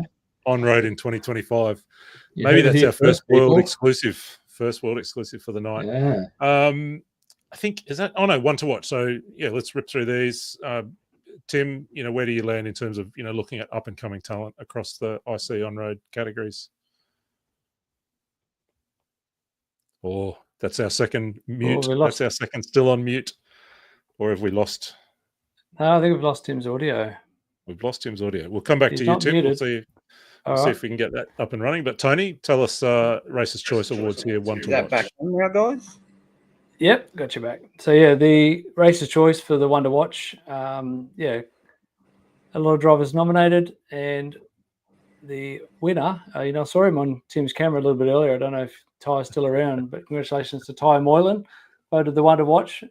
Some other names: Nathan Sanderson, second. So Ty is really coming on strong. Every event he's at that age where the juniors they don't just improve in little bits. They just hey, there he is. There he is. They just improve in leaps and bounds and don't just go up one level. They go up 3 at a time. And what I've seen in Ty this year, he's just improved amazingly. Can't wait to see what he does next year. Nathan Sanderson, fresh back from Thailand after going over and doing the World Championships over there. Had a really good run, had a 19 for one of the rounds. Also ran in one of the ENS rounds when he was over on holidays. So, probably not as young as some of the others, but definitely one who's improving. So keep an eye on those two. Some other names to mention: Chris Reed got a nomination. I'm not sure about that one, Scott.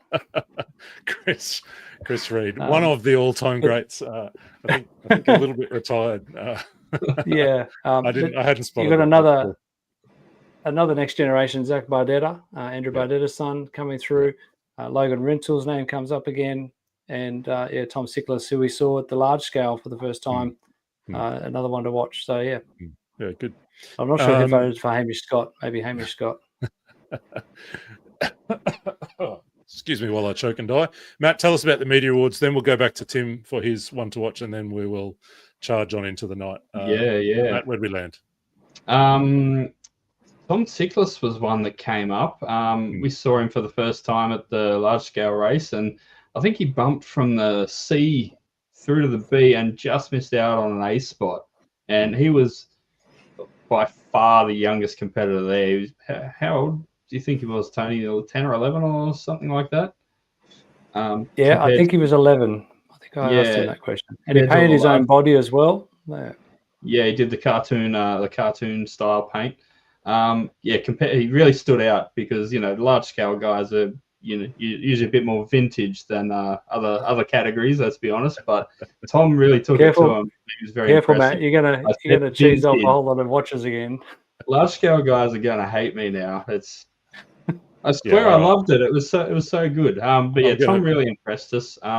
Another name that came up was Mia Thomas, and I feel it's worth a shout out because you don't see many girls and young women coming up through the ranks. There's just not many of them, and she's doing a fantastic job in all categories. I think she was junior national champion, state champion, New South Wales at your event a couple of years ago. Tony, am I right? Yeah, you're right. 2022. Yep. Yeah, she's raced off road and on road and done everything, and she's delved into the world of Nitro GT this year. So well done to Mia. But we couldn't go past Tim's boy Ty. He's gone up another level this year, and he made the Queensland Championships final, I believe. And well done Ty and Tim as well for your hard work with working with him. Yeah, thanks guys. And so one last word for you, Tim. You can nominate Ty if you like, but is there someone else that's emerging that you're keeping an eye on for one to watch? No, I had my one to watch as Anthony Wasson sort of coming up through that GT ranks. If he was stepping out of GT or adding another IC class, to sort of watch him coming through, and outstanding. Tim Moylan, thank you so much for hanging out with us for the last half an hour or so, and for helping take us on a bit of a tour. That GT, the large-scale FEMCA race and some of the nationals down in Adelaide and some of the other bits and pieces around the place. Thank you so much for being with us and for all that you're bringing, and all the best to you and to Ty on the racetracks in 2025. Cheers, mate. No worries. Thank you, guys. Thanks, Tim. And folks, it does not slow down. Oh, yeah, what? No, we're good. It doesn't slow down at all. We're going to bring in a man who shouldn't really be here because, he's just become a dad for the first time. He's got, as soon as he appears on screen, you will see the most professional podcasting setup of any of us who are on the show tonight thus far. So let's bring him in because we're going to talk 8 scale off-road with the one, the only Zach Ryan. Look at him. He's well settled there. Brewski in hand. Zach, how you going, mate? Yeah, I'm going good. Probably a little bit of lack of sleep in the last couple of weeks, but I managed to finally get out of the house today and caught up with Alex and Jacko down at the track doing some laps. So just good to get out. No wheel time for me, but still good to go down and catch up with the boys. And everything's going really well. So good. Well, congrats to you and to the family. To both of you. It's an exciting time when the first bub comes along, right? Yeah, absolutely. It's been a bit of a learning curve, but really topped off a good year, to be honest. It's been a big one. So many races in the year and so many experiences in different countries and meeting so many different people. Having the Yanks come over for ABC was probably one of the highlights. Really, really cool to have Spinrad and Pavitas over. And I look back at the year. It's just there's been so many races and so much talent throughout Australia and in Asia, and I've just had a ball, really. It's kind of the best. It's almost the best of times, isn't it? And we almost say that every year, but it has been a pretty phenomenal year. Tell us, pick out a couple of the race. We'll start with race meetings, and then we'll talk a bit about drivers and other things. But pick out maybe a couple of the race meetings that really stood out to you, whether you were there yourself or or watching on from a distance. But where are the real highlights for you in the year? There's a few for sure. I've really enjoyed going back to New Zealand. You know, there was probably 8, maybe 9 years where I hadn't managed to go over the pond and race in New Zealand, and I just really loved the track. It was just something a bit different that we hadn't driven on for a while, and I mean, it threw Ben and myself for a bit of a curveball, really. And knowing what we know now, we'd go back with certainly a different mindset and a different shock package for one. But you know, even still, we got there in the final after taking the car apart about 1,000 times and finally landing on it pretty much at the 11th hour. And then moving on from that, I mean, obviously the Philippines, Edward CO just puts it on every year, and you know, no doubt next year is going to be bigger and better. He's just nailed that facility. He's expanded a little bit more with more pit areas and stuff, which has made it a bit easier to host even bigger events. And he certainly has grand plans to go bigger and better next year. And then, you know, Indonesia, the last time I was in Indonesia was for the Cinetic track. And unfortunately, you know, that facility and track is no more. And, you know, we were disappointed in not being able to go and race there anymore. But we were pleasantly surprised when we got to get into Jakarta. And, you know, the flight now is, you know, really easy to fly directly into Jakarta. Like Surabaya was a bit difficult to fly into before. And now, you know, they've really nice airport in Jakarta, and the facilities that Adrian's built is world class. Really, just like Edward's facility. So that, you know, that was probably some of the main highlights. And then, you know, no one can really dispute just the ferocity that Ongaro came out of the gates at the World Championships. To watch that online, I think, you know, we were staying up. It was 1 o'clock in the morning or something, and I was talking with Ben, and, you know, after 5 minutes, we both agreed that we could just go to bed because there was really no chance anyone was going to put it to Ongaro. He came out with so much pace, and the moment that Canas made that mistake early on in the main, there was just no catching him after that. Yeah, seemed unlikely. Let's try to get back onshore here in Australia, and so talk to me a little bit about, you know, some of the state champs races, but the nationals down in Adelaide. I didn't get a chance to be there, but that looked like the South Aussie crew put together a great event, and, you know, I know how hard they worked on the track, and the racing was pretty impressive. You were there, so tell us a little bit about the nationals. You were there, right? Yeah, I was aiming for 4th, and Jacko got me by 1, unfortunately. But yeah, I mean, the SA crew really put on a great job, and they put on a great nationals. We had great competition. There was not really a clear person that was going to take it out, I don't think. It was definitely between Alex and Kyle. But it was very, very close, and probably a bit of bad luck from Alex with the servos in the final. Would have really been an absolute cracker of a final, I think, if those two got to battle it out. But we sort of start to see a bit of emergence at that nationals with the younger guys coming through. Christian Walhutter obviously having a sensational year. Caleb Noble probably not having the race meet there, but I mean, obviously he shone extremely bright at ABC and made up for his nationals there. And then you've got the likes of Jaden Edmonds, Zach Foster, some really good up and coming talent. So the nationals 2025, it's going to be, I think for sure, like what we saw at the ABC, there was, you know, a number of drivers that were sort of fighting out for TQ, and even in the main, you know, there was the top 3 was still on the same lap, and I think it was only like 15 seconds separating them over 45 minutes. So 1 hour at the nationals next year. What a race that's going to be. Yeah, that'll be definitely one to look forward to. That's down in Bateman's Bay, right down in southern New South Wales, on what looks like a pretty technically difficult track.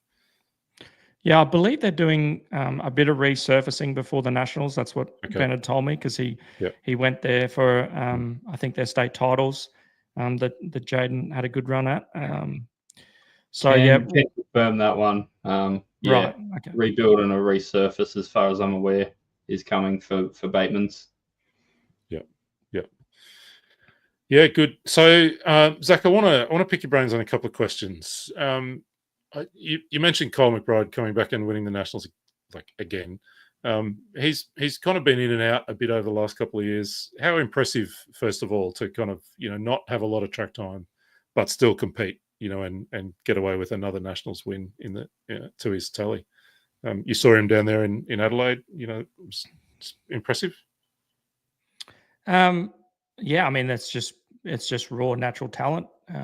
So you can't dispute a guy's natural talent. He doesn't seem to need to put in the work to get the results, but I think it's probably going to start to get a little bit harder, which is sort of what we saw at the ABC.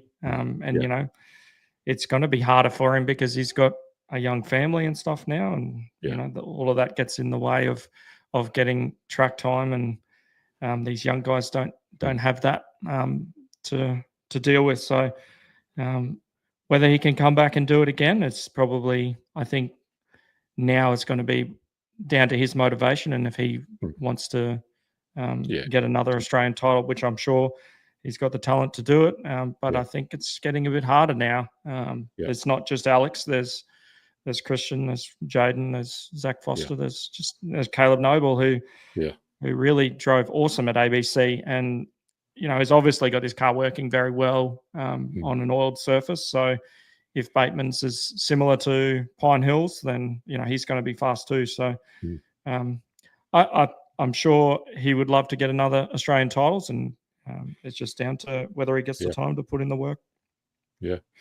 So talk a little bit about Caleb, because I stood trackside, like many of us did at ABC in Brisbane in July, and watched him, win the three classes, Truggy and EP and Nitro Buggy. And I guess I just was sitting there watching, having the impression that this might just be a breakthrough weekend for him. It was the first time that I'd seen him really put those long races together in, close to flawless. Like it was pretty impressive to watch how he got to grips with things, particularly on the Sunday. Do you think that's a breakthrough race for him? And is he going to be pretty hard to hold on to in 2025? I mean, I think we sort of saw it in New Zealand. I saw a different Caleb to what I'd seen previously. He just had managed to ratchet it back like 5%, probably not even that really. It was just enough to make it not so out of control. And he could do that lap in, lap out. And what we saw at ABC is that he could actually harness that racing at 95% and realizing, my pace at 95% is getting me there to the position of where I need to be in the main. And I mean, he got out to an early lead, and that for sure would have helped. It would have made him a lot more comfortable, and you could see it put a bit of pressure on Alex.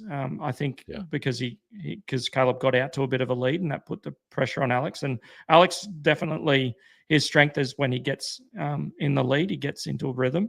He can sometimes have a bit of a shaky start, but Alex's raw speed, especially at the Nationals last year, showed that he could come from the back of the grid and absolutely walk away with a final. Yeah, when he's in the groove, it's pretty to watch, isn't it? Like Alex, absolutely. That was a hell of a drive, that one. That was but we saw a bit of that from Caleb at ABC, and we did. I think we're going to see more of that now, especially everything with RC is in your head, and it's confidence. You could ask someone like Jared Tebow about that. When he's on a good run, he's hard to beat. He was very much a mind driver from what everyone's seen in the past. And, confidence is everything for sure, without a doubt. Caleb's going to be one to reckon with. And did the HB tattoo removal hurt? I need to get behind it. See that? That's real beer, Roy.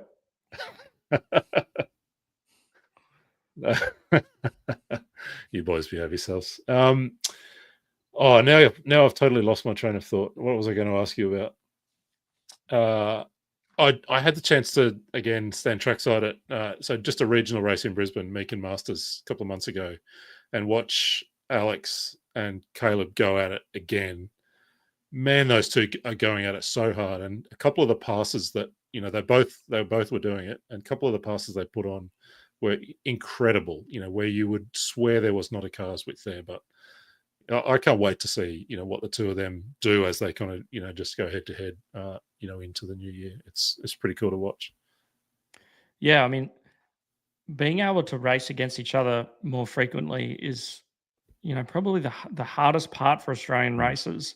Yeah. And you see the Americans are racing against each other at least once a month, and that's all the top drivers. But unfortunately in Australia we just can't do it because we are separate. Yeah. We're separated by a long distance. I mean, they are in America as well, but they do it for a job. And we just can't physically do it. And I mean, I had been talking to Martin previously, and he would have loved to have moved to this side of the country and be able to race with us all the time. And even with the sort of limited ability to race, Christian's made leaps and bounds. Yeah, so he was the other guy I did want to ask you. Yeah. Yeah, I wanted to ask you about him because started the year off strong at Femca, won both classes in the ABC series right through, was on the podium a couple of times, at different events, national strong result. He does seem like, one of the guys who's got this really quiet kind of character about him, but he has just worked away, as did both him and Martin together, and he's getting pretty close to beating the rest of the guys outright on pace. And maybe we'll see that next year. Yeah, I mean, 2024, he basically was on the podium at every race that he went to. So yeah, I mean, he's on a good confidence run as well, and without a doubt, like even through the year, I've seen his pace improve. So, and he was battling right there with Alex at the end of ABC. So, watch out for Christian for sure. Cool. I don't think you'd be able to really call the top three at the Nationals now. I think there's probably 4 or 5 that potentially could be in it. So yeah, we've been watching the rise of Zach Foster. Jaden Edmonds has had a really strong finish to the year in South Oz and Vic titles. Yeah. We've got Aaron Dexter, who we haven't mentioned, but who's super fast over in WA. And then we've got, people like Jacko, and then, yourself and others. It's a great field. Mate, we're going to get to some awards in a second, but I did just one thing I want to ask you about with respect to ABC at Pine Hills. It's been the biggest event in Australia the last couple of years. It's been an amazing event, and you're obviously a key part of the team. But I just wanted to give you the chance to, name some of the other people that are in the team at Pine Hills, because we often speak about yourself and Ty, but there's a bunch of others, isn't there, that are involved, and those races don't happen by accident. So just give us a little behind the scenes look at what goes into and who are the people that we can all say thanks to for races like that. Yeah, I mean, our committee and really just active club members. I think we've got an awesome club of people helping out and keeping the track and the facility in a great condition. Steve Dixon, Matt Leslie, Craig, all those guys that are always working on the track.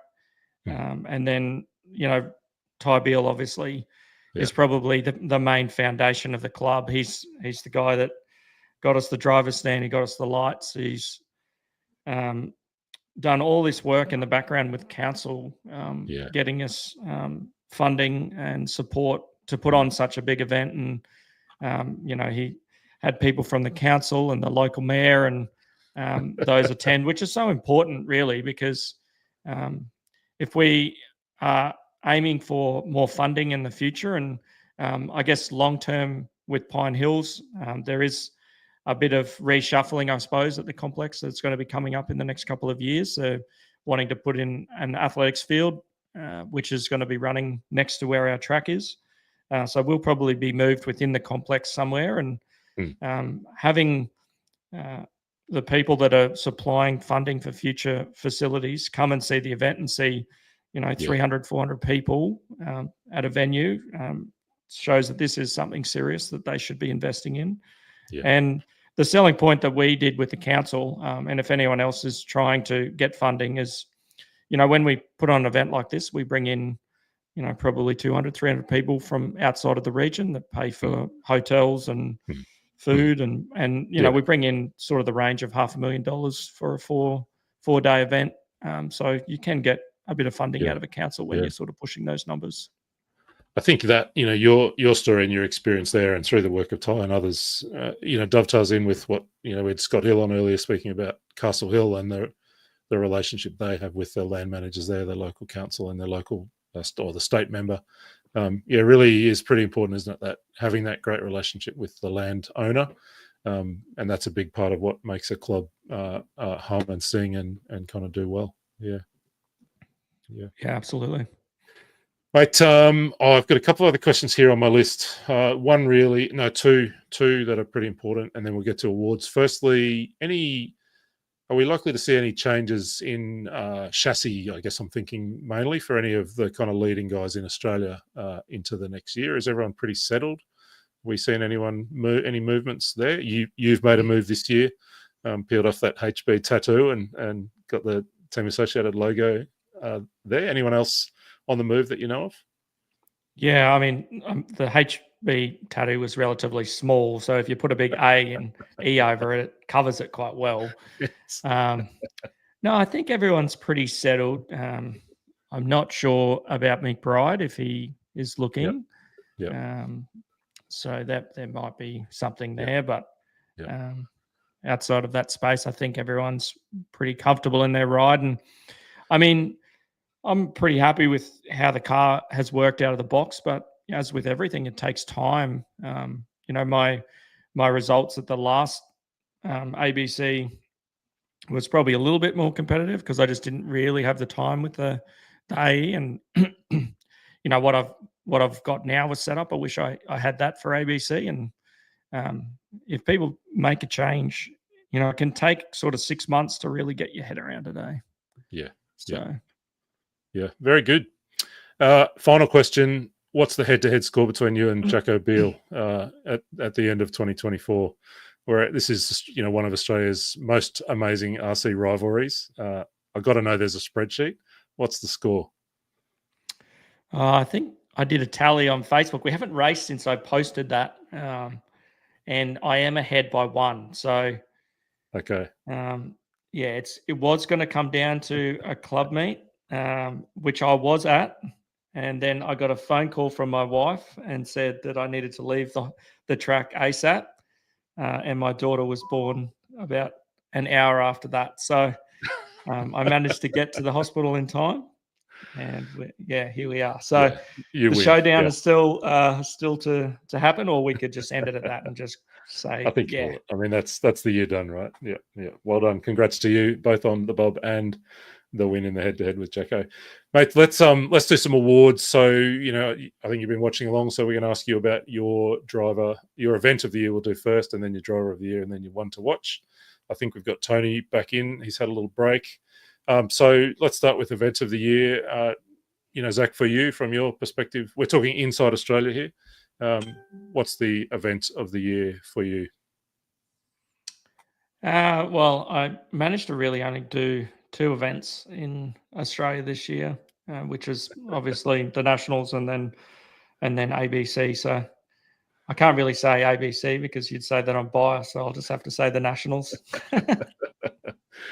I think fair enough, but we can hear it in your voice that, and it was the race you guys have put on is pretty special. Tony, graph us up. Oh, I'm seeing a preview of this graph already, and it's gonna upset the apple cart because it's not what everyone would expect. No, just kidding. Okay. It totally is. ABC, hands down. It's been a monster race meeting, hasn't it? Both the last 2 seasons, and lots to love. Yeah, there's so much to take away from that event, what it does, and the people who do it for the first time, have that, we call it the Scotty factor, for the first time. It's an amazing event, and credit to Zach and everyone. It's motivates people who attend to go back to their home clubs and then try and make their local events better. So it's a big snowball flow and impact, more than just the Pine Hills Club. Nice. And it's a quick shout out from me for I see King of the Mountain there, which is the Toowoomba in Southeast Queensland regional city. Toowoomba hosted the King of the Mountain race this year. I got to go and race at that myself and really enjoyed the weekend. Mitch was on the mic. They're hosting the Queensland 110 scale champs next year, I believe. Great little local club, just doing, and a good old school, slippery, bumpy, kind of challenging track to kind of get around. So had a great weekend up there. Matt, give us a media awards here, event of the year. Well, I think we gave it to ABC last year, didn't we? If I remember rightly, because you guys do just an epic job up there. But we had some other contenders, Victorian champs and New South Wales champs down in Bateman's, who are hosting the Nats next year. But we figured, we can't give it to Zach and the ABC in Brisbane every year, so we've gone with the Nationals in Adelaide. So well done to those guys. All we heard out of there was just how awesome the track was.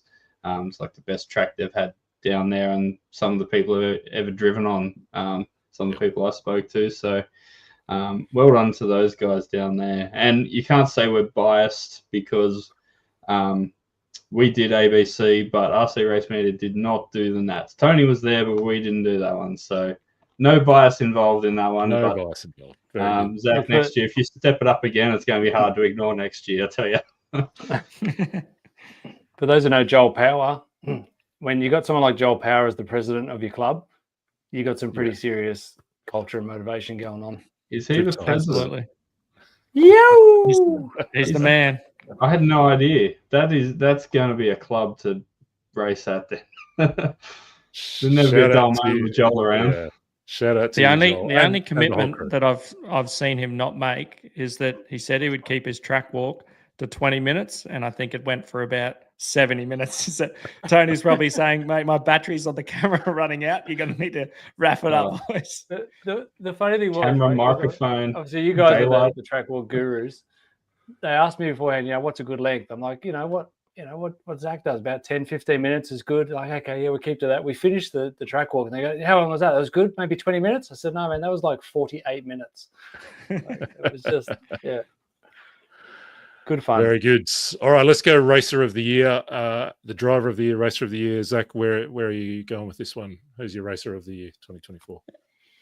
Look, I'd probably have to say Caleb, that performance at ABC to win all three classes, and to win that nitro final against that field is, that definitely needs recognition. And a close second would be Christian, just for his consistency through the year, and topping off winning the ABC championships. That's a stellar result. Yeah, beautiful, good call, Tony. Where are we at in the Racer's Choice category for driver of the year? Racer's Choice, drum roll, please. It's another runaway winner, but pretty close off the final steps of the podium. Caleb Noble. Yeah. And I just want to make a mention. One person didn't remember Caleb's name, so they just voted for the guy that said not stopping for stupidity. So I just transferred that to his name. I don't know if I've interviewed Caleb yet, but I can't wait for the opportunity to do that. I've seen you do some cracking interviews with him, Tony. He's always got something fun to say. And Joel together would be fun. Oh, yeah. Let's get Joel to interview Caleb. Let's do that at the next race we're all at. Right. Matt Seckold, Media Team Awards, Racer of the Year 2024. So we had a chat about a few of those front guys. Jaden Edmonds had a great finish to the year, real strong finish. Alex Benadzik always up there. He's kind of probably taken on the mantle as top dog in recent years. Caleb Noble and Christian Wallater, they're the two. Caleb, like his performance at ABC was incredible. He really stepped it up, and he's, like you said, Zach, he's pulled back that little bit and managed to put full runs together now, and you'd really see that come through, especially at ABC, but also at counties in New Zealand. But feel like he's had his issues with the longer form, the nationals and stuff, and this year and last year.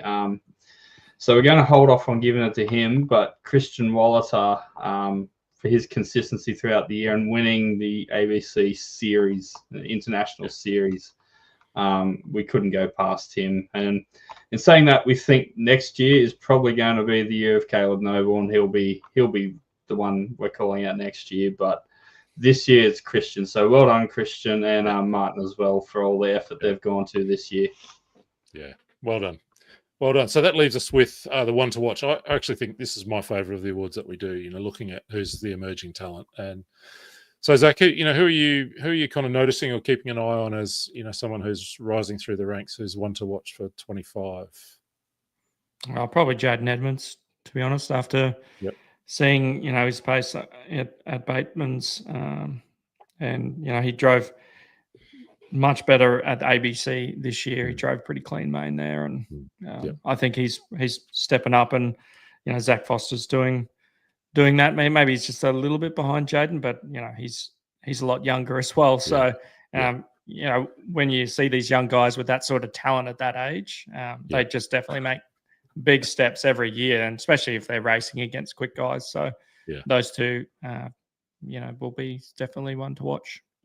Ferociously talented. Somebody in the comments earlier, I think we flashed it up on the screen, made the observation about Jaden might just be one to watch at the 10-scale Worlds. It'd be really interesting to see what he can do, and if he gets some track time in the lead up to that. Tony, tell us about the racer's choice for the one to watch. Oh, it's tight. Yeah, I think more the younger drivers were on people's focus for the racer's choice. So, we got pretty close at the top, but the winner again is Zach Foster. He was the one to watch voted last year. Continues to get better every time. He's just got a maturity that I haven't seen in a young racer before. Nothing seems to phase him, and it just the composure is beyond his years. So once he gets a little bit more experience or whatever it is he needs, he'll be mixing it with the best. Yeah, and Zach and Scott, his dad, put together a pretty good race program out there. They prepare well, they race well, they're doing a good job. Matt, tell us about the media team. This is another one where we kind of, wasn't quite coming to blows, but bit of argy-bargy, bit of debate in the ranks. Oh, it was all very friendly though, friendly argy-bargy. No bad blood here. No, it was. Zach Foster came up early. He's one that we all were very impressed with. Like Tony just elaborated on. As always, Phoenix Eggleton, he just races everything well. He's super young. He's just going to be one to watch for the next 10 years, I think. I actually put forward Caleb Noble for this one because, honestly, after his performance at ABC and in Australia and New Zealand, that he's really going to be the one to watch next year because he's just going to tear it apart everywhere. That was until another youngster was put forward, TJ Crapiri. He's one who really came through in the ABC event and was so close to making A finals. And Scott, I believe you had a bit of a chat to him, and got a bit of a vibe for his enthusiasm surrounding that event. Had a great chat with him trackside, and he actually did make the finals in the electric buggy class, and ran I think as high as maybe 4th or 5th in one round of qualifying in nitro, and just was just missed the bump spot into the A final. I stood trackside with him. We were watching some of the mains on Sunday, and said to him, what are you making of this experience? TJ's a young fella, isn't he, like 14 or 15 or something, and he said it's been like he was so excited. He said it's been so awesome to race with these guys, and I'm so motivated to go away and over the next 12 months learn and grow and come back, in 2025 to that race in particular, but other races as well, and and try and be there in the main. I think it was a real eye opener for him, and I guess it was his enthusiasm and his commitment to kind of going one step better in 2025 that marked him out for me, as one to watch. So TJ Crapiri, kudos to you, for a great season already this year, but looking forward to seeing what unfolds. Well done, TJ. Yeah. And I don't know, Zach, have you been to the family farm? They've got like a crazy private track under a shed on the family farm. Have you been out there for a run? I haven't had the time, unfortunately. But yeah, he's definitely sent me videos and stuff. Awesome. What a setup. We all wish we had that, unfortunately. Yeah, that's exactly right. It looks pretty cool. That gets us almost to the end of 8-scale off-road, but I did, first of all, I want to ask you about 2025, but I'll check in with the other boys and see if there's any questions for Zach. Mitch, we got anyone online? Any questions that we want to throw at Zach before we sign off, look at 2025 and sign off? Not a huge amount of questions. Peter Sackhold did say that he didn't vote for himself in the sure, Peter, in the public voting. I have very high doubts on that one as well. So, did Matt vote for Peter? Hell no. I can confirm he did in fact vote for himself. He's just said it here. He said, "Suckers don't realise that I voted for myself." So that may not be true. I'll leave you to decide. Throw your brother under the bus. Tony, anything for you for Zach? No, this is a question from Scott Hill about control tyres. I don't know whether we've got time to unleash that topic on Zach, but that's probably, I'd be keen to get his perspective on things. Can you do control tyres in 2 minutes, Zach? What's your vibe on control tyres in 8-scale? I mean, I've been to tracks where it's definitely worked in my advantage when you have control tyres. I mean, it's certainly nice to go to a track and not have to take 1,000 different sets because you don't know what it is, what's going to work. But instead of control tyre, I think my preference would be control surface, which is sort of what we've done because it does take a bit of the unknown out of it. You know, if I'm going to Adelaide, for instance, I'm going to an oil track, my tyre selection is way less than if I went to a natural track and I didn't know what was going to work there. Only reason I say that is because some cars are pretty different in the 8-scale space. And some cars generate grip a lot differently than other cars. And so if you're on a control tyre, that can potentially give an advantage to a certain manufacturer because of the way their car develops grip. And I mean, you look at the X-Ray, for instance, and it seems to generate a lot more grip than the other cars. And if you're on a specific track and, you know, you are struggling for grip and the control tyre is working in the favour of X-Ray drivers, then that's the only downside to control tyre, I see. Yeah, very good. Tricky. Very good. Yeah, lots of different views on that one. We'll see. And we might ask our next guest a little bit about some experiments going on in Europe with control tyres in some of the 8-scale races over there. We're going to wrap this one up in a second, Zach, but give us you've talked a little bit about 25 already, but, you know, just point out a couple of highlights of what you're looking forward to over the next 12 months. Yeah, I mean, my first 6 months of the year is probably going to be at home. I won't be doing much racing in the first half, just until things sort of settle down at home and we're a bit more comfortable with our daughter and stuff. So, but outside of that, looking forward to obviously ABC at home, nationals. I really would like to get to nationals. I think that those guys will put on a great event and the competition is going to be so good. It's going to be well worth attending. And then just the 10-scale worlds, being able to see that in Australia. I mean, the boys did such a good job against Rivkin. They really should be proud of the efforts that they did there, and looking forward to see how the Aussies go. Obviously, I'm not going to be racing, but you know, would love to watch it and sort of be at the event if I could. Yeah, nice.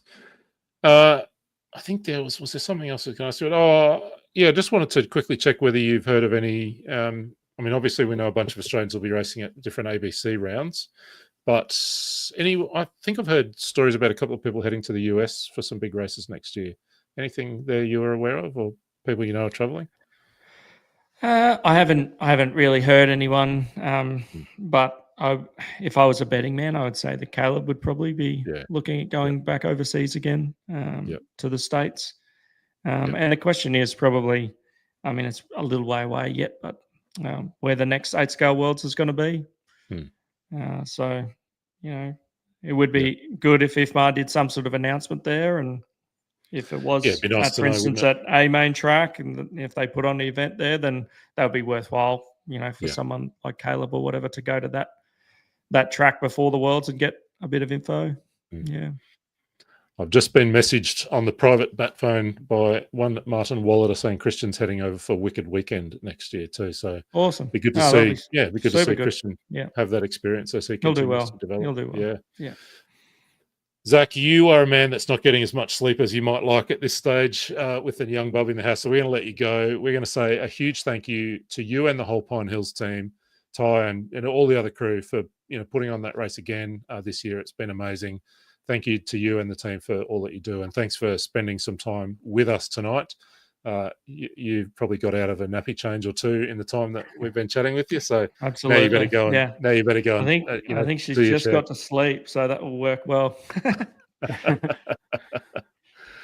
No, thanks, boys. It's great to have this sort of stuff put together. So everyone appreciates all the work, all the live media, and you talk to Scotty Ernst, and he says that the crew that he's got here in Australia is really the best in the world. So credit to what you guys do, and let's bring on 2025.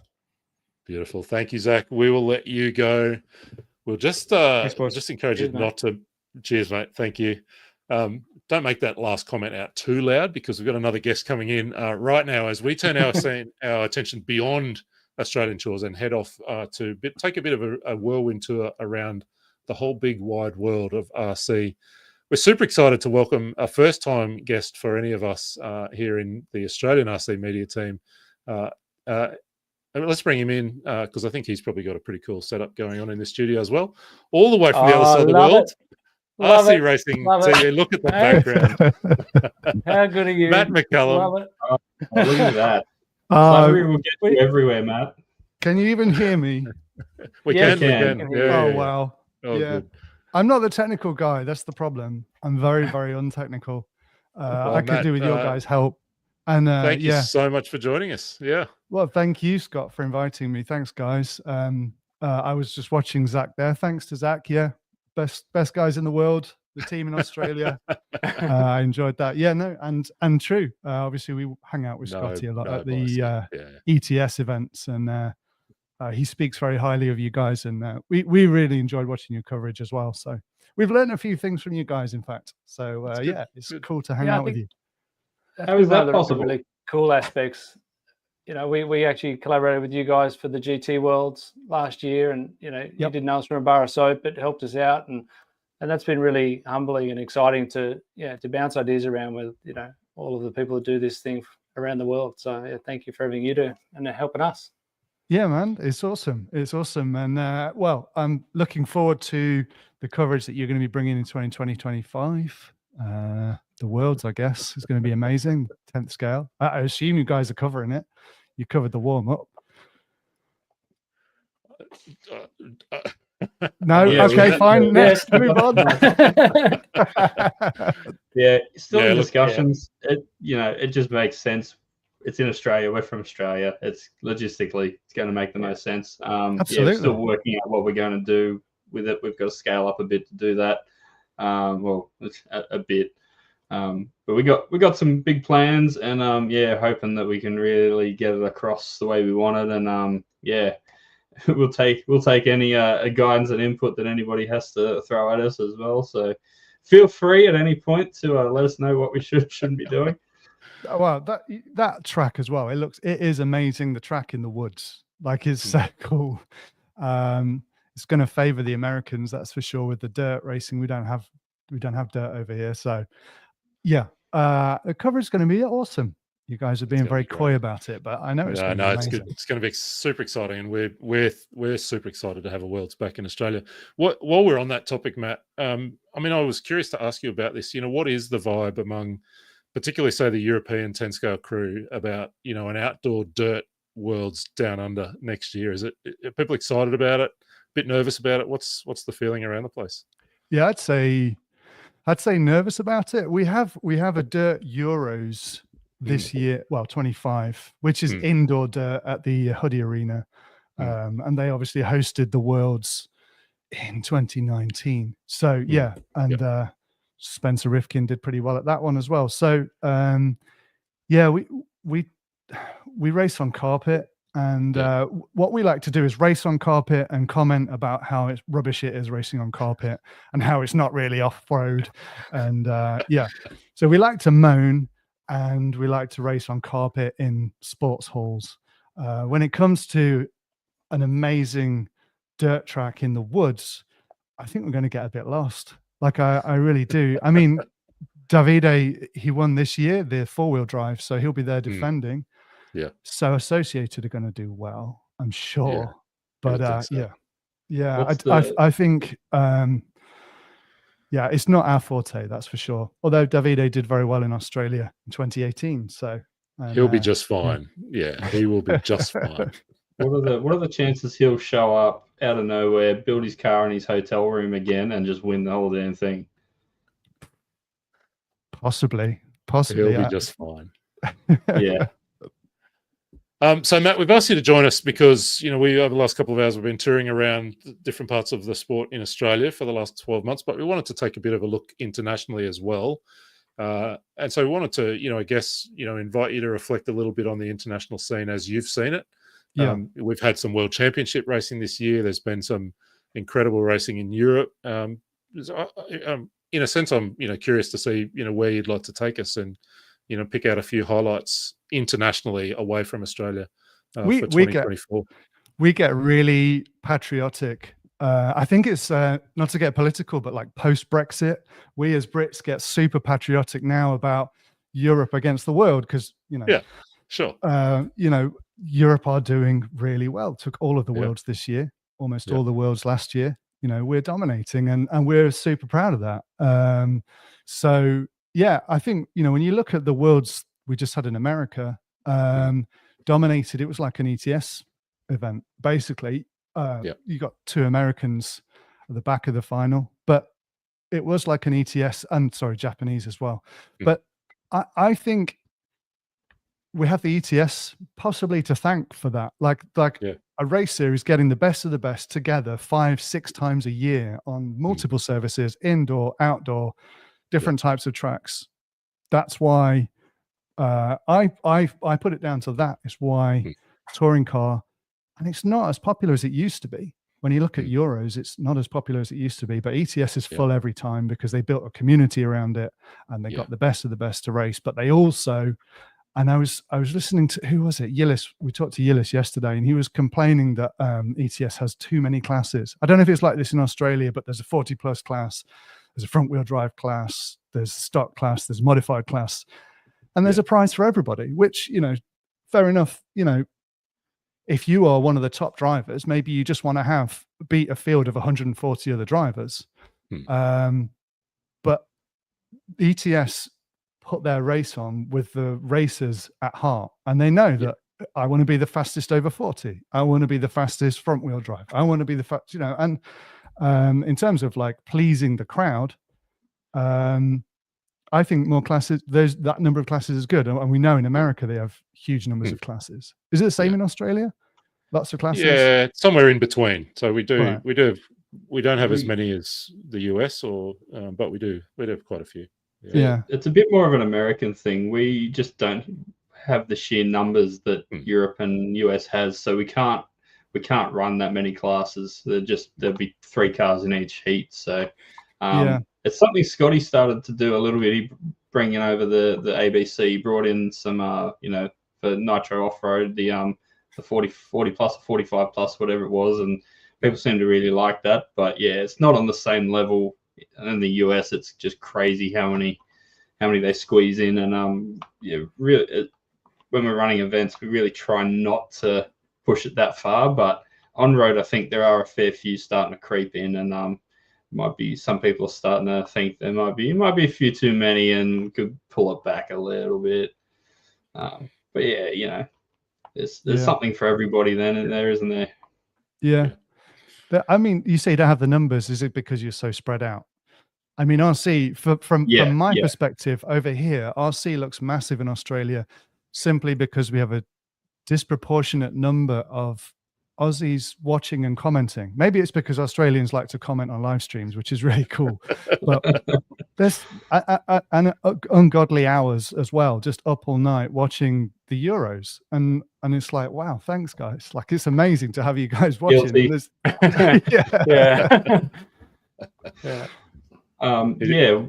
more just the population thing and per capita, you know, just getting across the country to other events and stuff is that's more what I mean by lack of numbers. You know, we still get good amounts, but we don't see like 1,000+ entries like they do at the big races in the US, that you know, Silverstone and Psycho Nitro, that sort of stuff.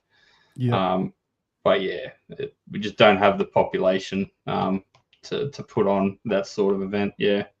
It's a country the size of Western Europe, but there's only 27 million of us. So it's just it's straight maths and distance kind of thing. So Matt, tell us I do want to just invite you to pick out a couple of stories from that Touring Car Worlds in the US. You talked about it there a minute ago, but there was a whole bunch of interesting things there, wasn't there, in that race? Absolutely, yeah. Interesting to me is that top four different manufacturers. X-Ray, Schumacher, Automatics, and Mugen with Volker there. That's really cool. I love it when there's a whole range of, you know, when we have the Euros, we have a whole range of nationalities up at the front, and we have a whole range of different teams as well, because it's more choice for, you know, and I think that is more a sign of a healthy class than when it's just one brand. All, you know, top 8 are all X-Ray or something like that. And, you know, I think it's cool when we see a whole range. So that's interesting to me. And then when you look at stock, again, it's ETS, which I'm talking to Simon Lautner today, actually, this afternoon. But Max Mackler, Jan, these guys, they race 6 times a year against each other and their nationals and the club races that they also organize. They just race constantly. So that's interesting. I don't know how controversial we get, but something that interested me about the coverage, I don't know what happened, but I did notice that very shortly afterwards, Raw started looking for a live streaming partner. I don't know what that's about. I don't know what that was about, but some drama went off in the background. I don't know what it is. I'm going to ask at some stage, but Raw are looking for a live stream partner. I don't know how far it is for you guys to travel. You should throw your hats in the ring. Yeah, why not? We'll have a crack. Yeah. I say we'll have a crack. It's Tony and Matt. Like, let's be honest. I've been looking for an excuse to get to the US. So there you go. I don't know if they'd like the cost of flights, but hey, I'll be down for it. I did really like seeing Jacob Cruz. What did he turn 16 during the event? Put his car in the final. I thought that was it's a pretty good story for a young American, you know, at a first really crack at an international race to be in the top 10. Yeah, absolutely. And there is a big electric touring car scene in the US. Like, it's not like they're not racing it. But again, I don't know if it's that they just don't have those big, when you look at 1/8 off-road in the US, there's all these big Silver State, DNC, all these huge races that they're like the worlds. Everyone from around the world wants to go and race at them. And, you know, I've been to the Snowbirds, I've been to the IIC when Scotty did that in Vegas a number of years. But yeah, I can't think of many off the top of my head. Doesn't mean they don't exist, but if they're not like hammering me in the face on Facebook, then they're not bubbling up in the same way that, you know, I keep saying ETS, but you know, in the same way that does over in Europe and numerous other EWS, numerous other, you know, if you embrace the class, if you have really cool races around the class, then you are going to perform as a collective on the world stage. Yeah, absolutely, for sure. Yeah, for sure. I want to ask you about a couple of other worlds, and I did have a question I was going to ask you later, but we're going to go to Mitch and a question from, I think it's a question from Zach. Is that what we're looking at, Mitch? Yeah, we've been watching some things, and we want to know. The people want to know, Matt. So over to you, Mitch. Yeah. So over to Zach Ryan here. Has Matt heard anything about? Heard anything happening again in the Neo buggy shed? Yes, I have. World exclusive, Matt. Come on, lay it out. I've heard something.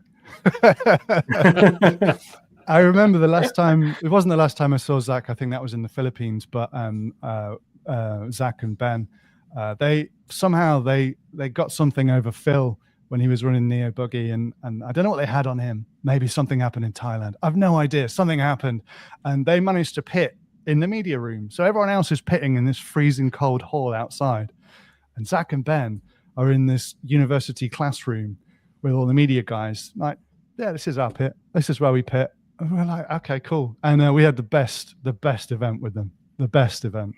Love those guys. The Wolfpack, I think they call themselves, those guys and Phil. But is this you avoiding the question, Matt? Sorry, yes. I know that Miguelo from Buggyland he's been over to the UK, checking out Harper Adams University, and yeah. And I just know we'll just read between the lines, huh? Shall we? Yeah, I just know it would be so cool if they put on a race. Yeah, it would be so cool. I mean, you know, it's always an Easter race, or traditionally it was an Easter race, and you would think if it was Easter 25, you would have heard about it by now. You would. Don't know. Yeah. Don't know. We offer our services to come and collab with you on covering any such race. Should it? I do. I mean, I spent years watching that race, going, that is the one race in the world that I want to go. I want to go and be at. Like, it always looked incredible. It looked like a great race. Yeah, it was my first ever international race, and yeah, it's kind of on our doorstep. 2006 was the first one I went to, and honestly, I hated it, but because it was so cold. It was around the first one they did there was around Christmas time. It was around this time of year, actually, and yeah, I didn't enjoy it at all. Yeah. But somehow it grew on me, and I don't know. It's just when you get more involved in the sort of culture, when somebody builds up a race and a culture around the race and a community, and it's like, yeah, can't wait to go back, and yeah, it would be cool if it happens again. Fingers crossed. It will be. It will be. It will be. Yeah. I think we're there.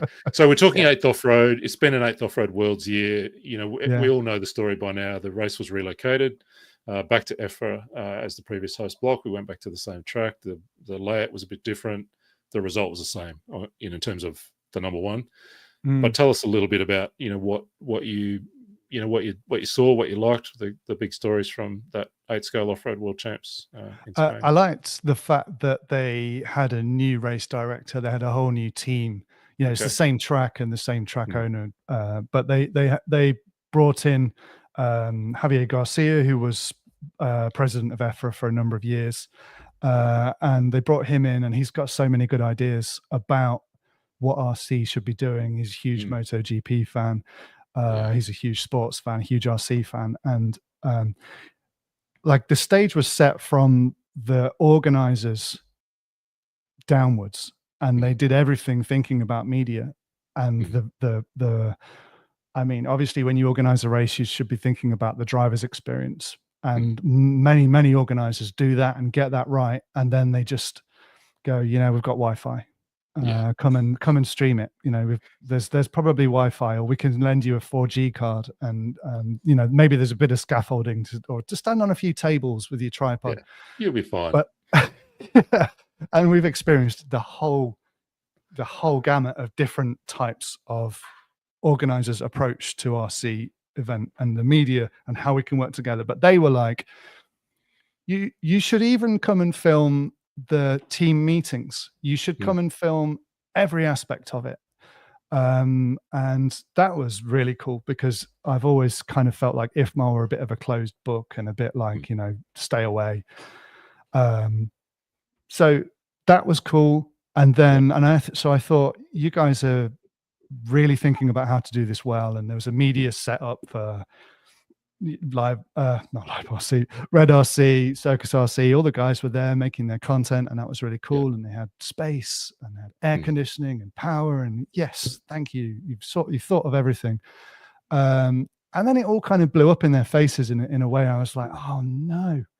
I was talking to Javier when the track owner came over, and this was right in the depths of Tiregate, where it was all like, what on earth's going to happen? And the track owner's very angry. They're both Spanish, so I didn't really follow what they were saying, but Javier just sort of ended our conversation, and I was like, I have to deal with this now. And that, I believe that is when rumors are that the track owner said, I'm not going to open the gates tomorrow if this continues. And wow. And but they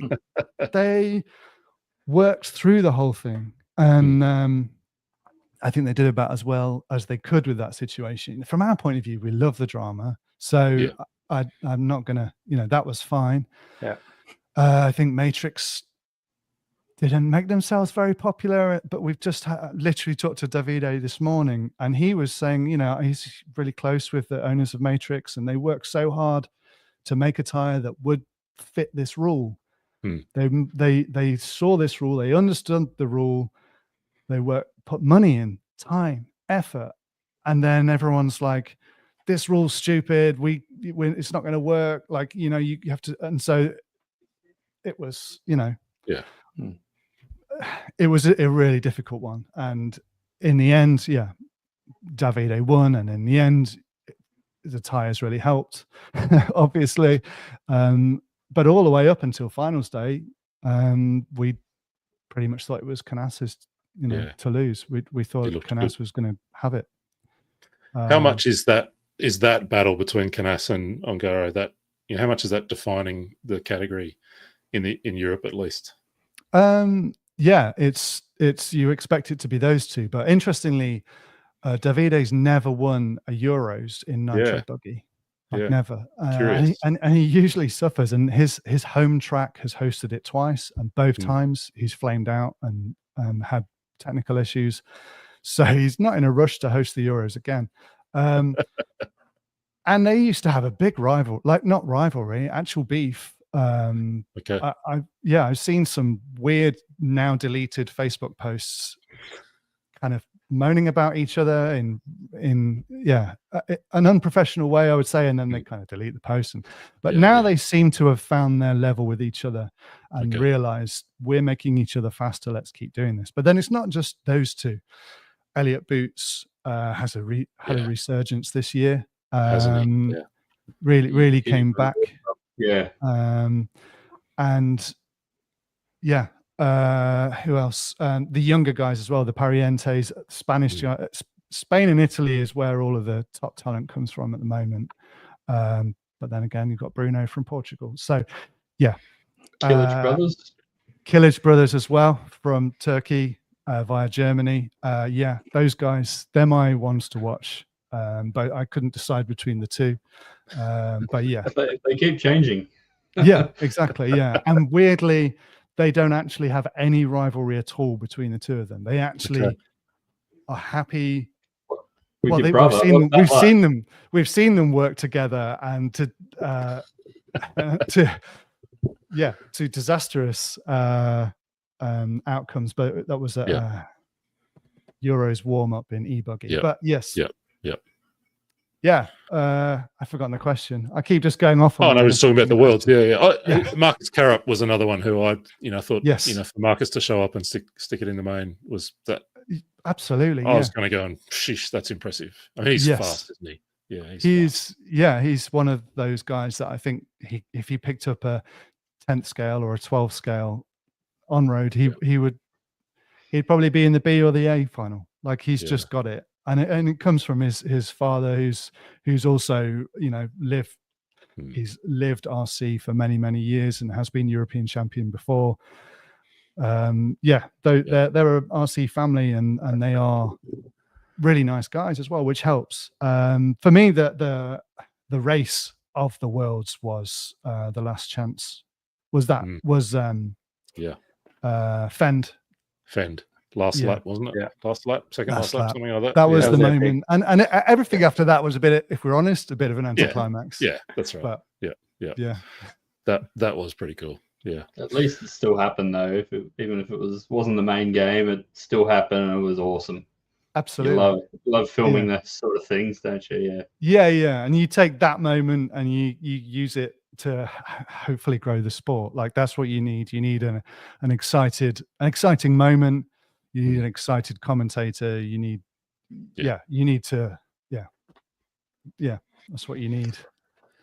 more. Got a big question moments. for you, Matt. Question Yeah. for you on screen there from Clive. What can we do for RC to grow the audience beyond, I guess, just beyond the RC community? Yeah, I think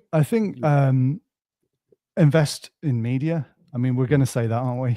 Of course. Yeah. That's but it I is think you true. nailed it, Matt.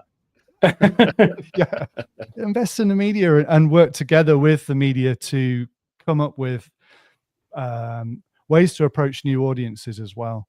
And I think reaching out to finding connections between, we do a lot of trying to find connections between full scale motorsport people and scale, and kind of showing those links. But I think, yeah, it's interesting. This wasn't against kind of bringing YouTubers who are vaguely interested, like in bashing. Like we have a pretty big basher YouTube phenomena in the UK.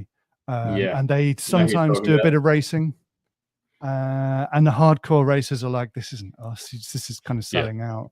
Yeah. And you always have to walk that really fine line of staying authentic to the racing community, and then also just really dumbing it down so that the outside world can understand what's going on. Like, you know, and sometimes I think in the past we've, like Nick, when he commentates, he can go a little bit over the top sometimes.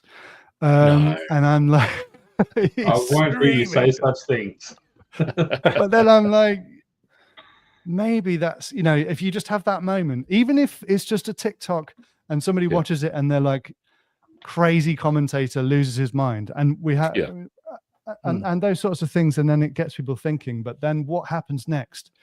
We've seen this raft of pit stops being really big on TikTok, and people sharing TikToks and pit stops on TikTok going viral. But then what happens? No connection is really made. People go, huh, wow, tiny car pit stop. Wow, that's amazing. And then gone. Like, so what's next? So yeah, I think the thing is to try and find the way to feed in. And at the end of the day, it comes down to having clubs accessible near you and having local communities. And certainly in the UK, clubs have really struggled. So yeah, I think we need to support small clubs and help them grow and foster more talent, because people race as a community. I think people go bashing alone. Like you can just go and razz a car around a field, great. But if your mates are all racing on Thursday night, they're going to go, where are you? You coming? You know, it's going to be faster this week. And that's a reason to keep going. Just take a quick dip into the last of the World Championships for this year. It was, you know, just happened a couple of weeks ago, 200mm IC Touring, again, another Worlds that was relocated. Pretty small entry, not highly supported by all the manufacturers. Great win for Yillis Groskamp. But, you know, did you get a chance to keep an eye on that race at all? It was kept an eye on it. I think we were all like, Tony Group, like it was, there's no two ways about it. It was an Infinity Fest. And I guess it was going to be anyway, regardless of where it was in the world. But yeah, it was an Infinity Fest. And then Tony Gruber kind of, he TQ'd like a round. And then from nowhere. And then for Timu to TQ the event, that was nice to see. Like, we've been filming him for 18 years now at different events around the world. And again, he's one of those with he 8th buggy, 10th electric, 12th. He's done them all. But yeah, he seems to be. Yeah, I looked at him and went, he was first on a world's podium in 1997 in 10 scale off-road. You know, that is a long career. Yeah. And then to TQ another world's, you know, I've forgotten what the numbers are, but 28 years later or whatever it is. Yeah. Amazing. Yeah. It is amazing. Yeah. And I was gutted for him when, I think he was less than 10 minutes he had of the final before he flipped and broke his shock. That's how it is, isn't it? At the top, that's how it is at every level of racing. Why the numbers were so bad, I don't know, because people like Thailand draws people in. I think it's a place where racers can go because once you've got there, it's cheap. I was half expecting maybe you guys would be live streaming it, but I guess that's another one where you yes, we same were weekend already as the booked. Australian Nationals. Yeah. Yeah, same weekend Right. as the Australian Electric On-Road Nationals. Yeah. I mean, it would have seriously benefited from a live stream, but yeah. We were trying to watch these it things? over down in Melbourne in between days. We were, they had a little like webcam live stream. We were trying to watch on our phones while we're going back and forth from the track, but yeah, it wasn't ideal. But yeah, we'd happily yeah. go there if they wanted us to. Sure. Again, and I guess that they do it on a shoestring, don't they? That's the problem. Yeah. Like they don't have the money that the other classes have, which is the problem. But then how does it grow if they don't put enough of a spotlight on it? It's the ultimate problem. But yeah, I was really happy for Yillis in terms of spanning a career as well. 2012. Yeah, that's right. He's taking the electric 10th with his 2-year-old son, and then now with his 14-year-old son. 14, saw him yesterday, his son as well, and he races as well now. So yeah, it's really nice. It's nice when nice people win. And also, like when Ongaro won his worlds at Redovan, I was a little bit disappointed in him in that he kind of went over the line and he was like, "Yay! What are we having for Just dinner?" another one. Yeah. And you see the photos on Red RC of Yillis just weeping, and I'm like, "That's what I want. That's what I want from my champions. That's what I want to see." Because you're there, right there with them. Like this means, even if you don't know what RC is, you're like, "Wow, that's obviously quite important." Yeah. So lovely to see him do well. Exactly. One of the moments this year that the Tony Gruber GT Worlds, the one that Tate took. He showed no emotion all weekend. He was just very German and straight down the line. And then when he won that, he was pounding the driver's stand. He got the big bicep out, and it was fantastic. You love to see that. Yeah, I want to do the Tony Gruber version of Invisible Speed, where you get to drive fast and get a good body. I don't know. Maybe you can bring that book out, an online course. It'd be good. We do a thing on. We're trying to do a thing on Tuesday night at our home club where we have short course truck, and it's a real activity to marshal the short course trucks that crash everywhere. So that's where we combine that class for RC and a bit of exercise. So yeah, there's potential. Bit of fitness. It's like the RC rally that you see a little bit around on YouTube, isn't it? Yeah, they run around after them, running around the field behind the car. Yeah.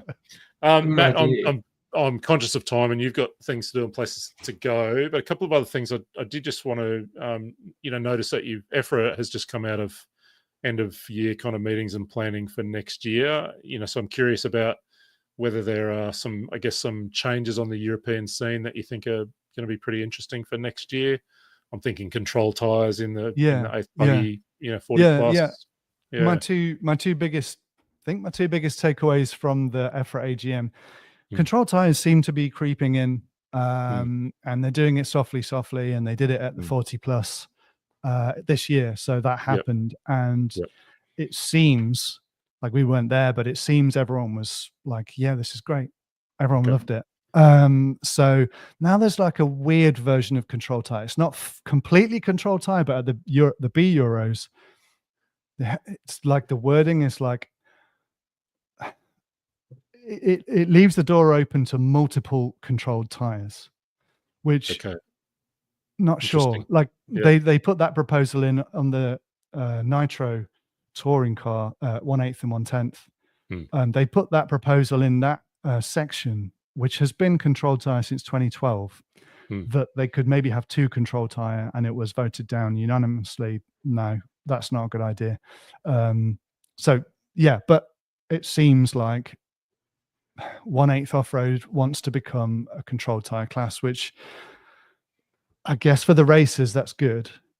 For the media it's not so good, because my experience in a controlled tire class is that the tire manufacturers don't support the media or the drivers as much, like to make those big moments happen. Why would they?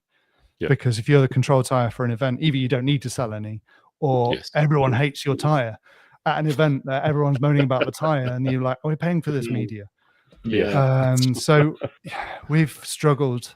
Matrix is super dominant in controlled tire for on road, and the owner emailed me this year and just kind of went, "Why would I ever support you?"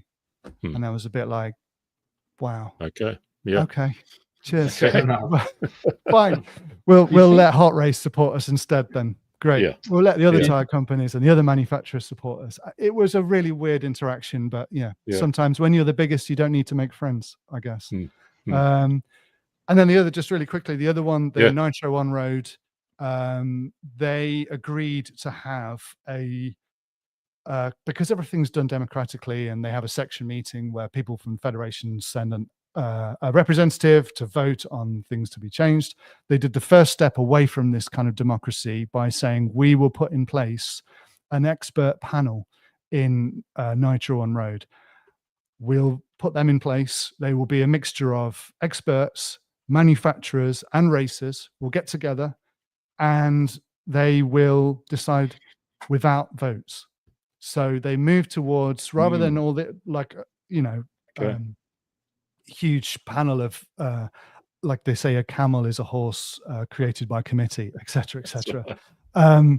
They kind of went, no, let's get some experts and they can decide, and they don't even need a vote on it. They can just do it. And for me, that's like, wow, that could be amazing, or it could be catastrophic. And we will see. How did the panel get selected? How do the Yeah, experts get that's selected? literally down to the chairman to decide.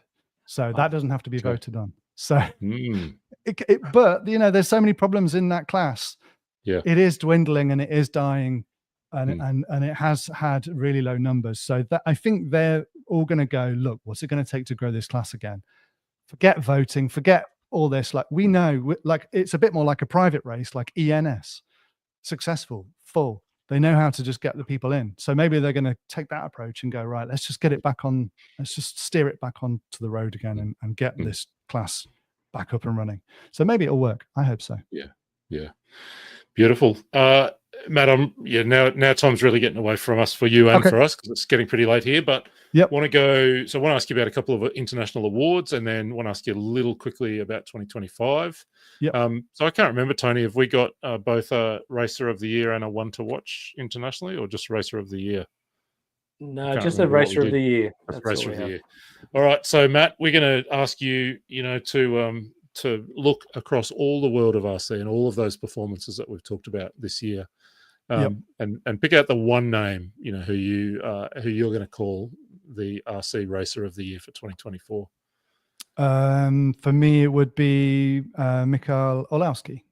Okay, he's been extraordinary, isn't he? Extraordinary. Yeah, he just got away from him. The world's in America, but he can dominate on so many different levels and so many different classes. But also he's got a really good attitude. Him and his father, they work so hard, and he's great to talk to when he wins. He's also really great to talk to when he loses, and he gives you a lot of information, and he's a good sports person. So for me, Olowski is my person of the year. Yeah, nice one.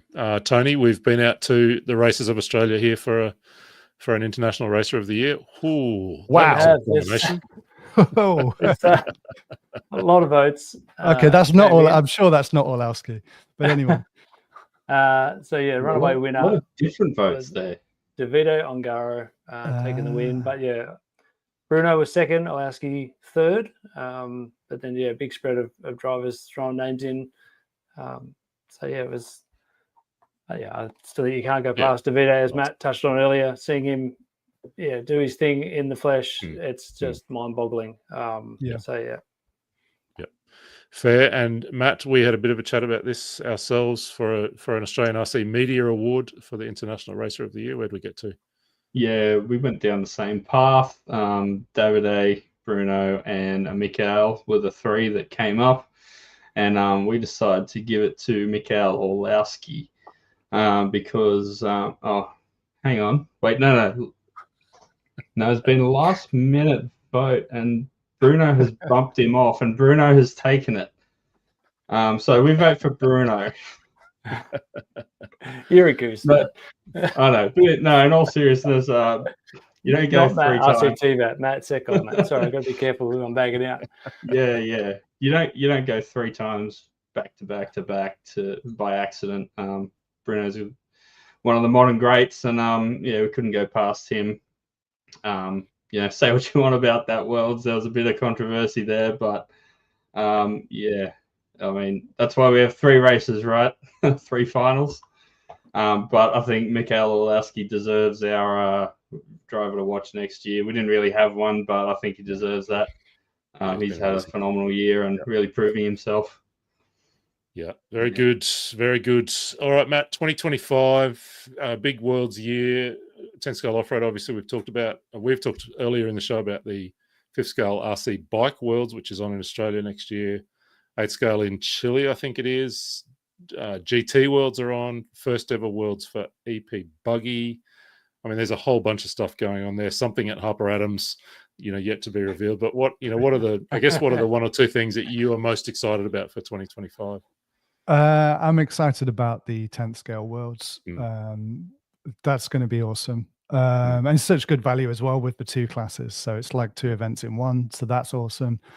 But then, the e-buggy is on one of our favorite tracks in Portugal. And it's a beautiful track. It's really well looked after, and the club are super organized.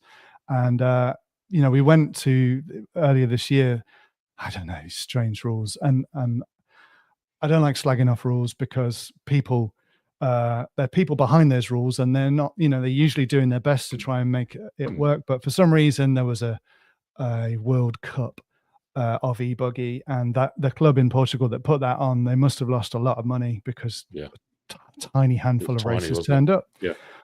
Not sure why, but anyway, hopefully it's back in Portugal and it will kind of make up for what poor turnout there was. I hope manufacturers take it seriously. I mean, they must see it as the future, but that's a whole different conversation. That's tomorrow's podcast. Yeah. Okay, cool. Yeah.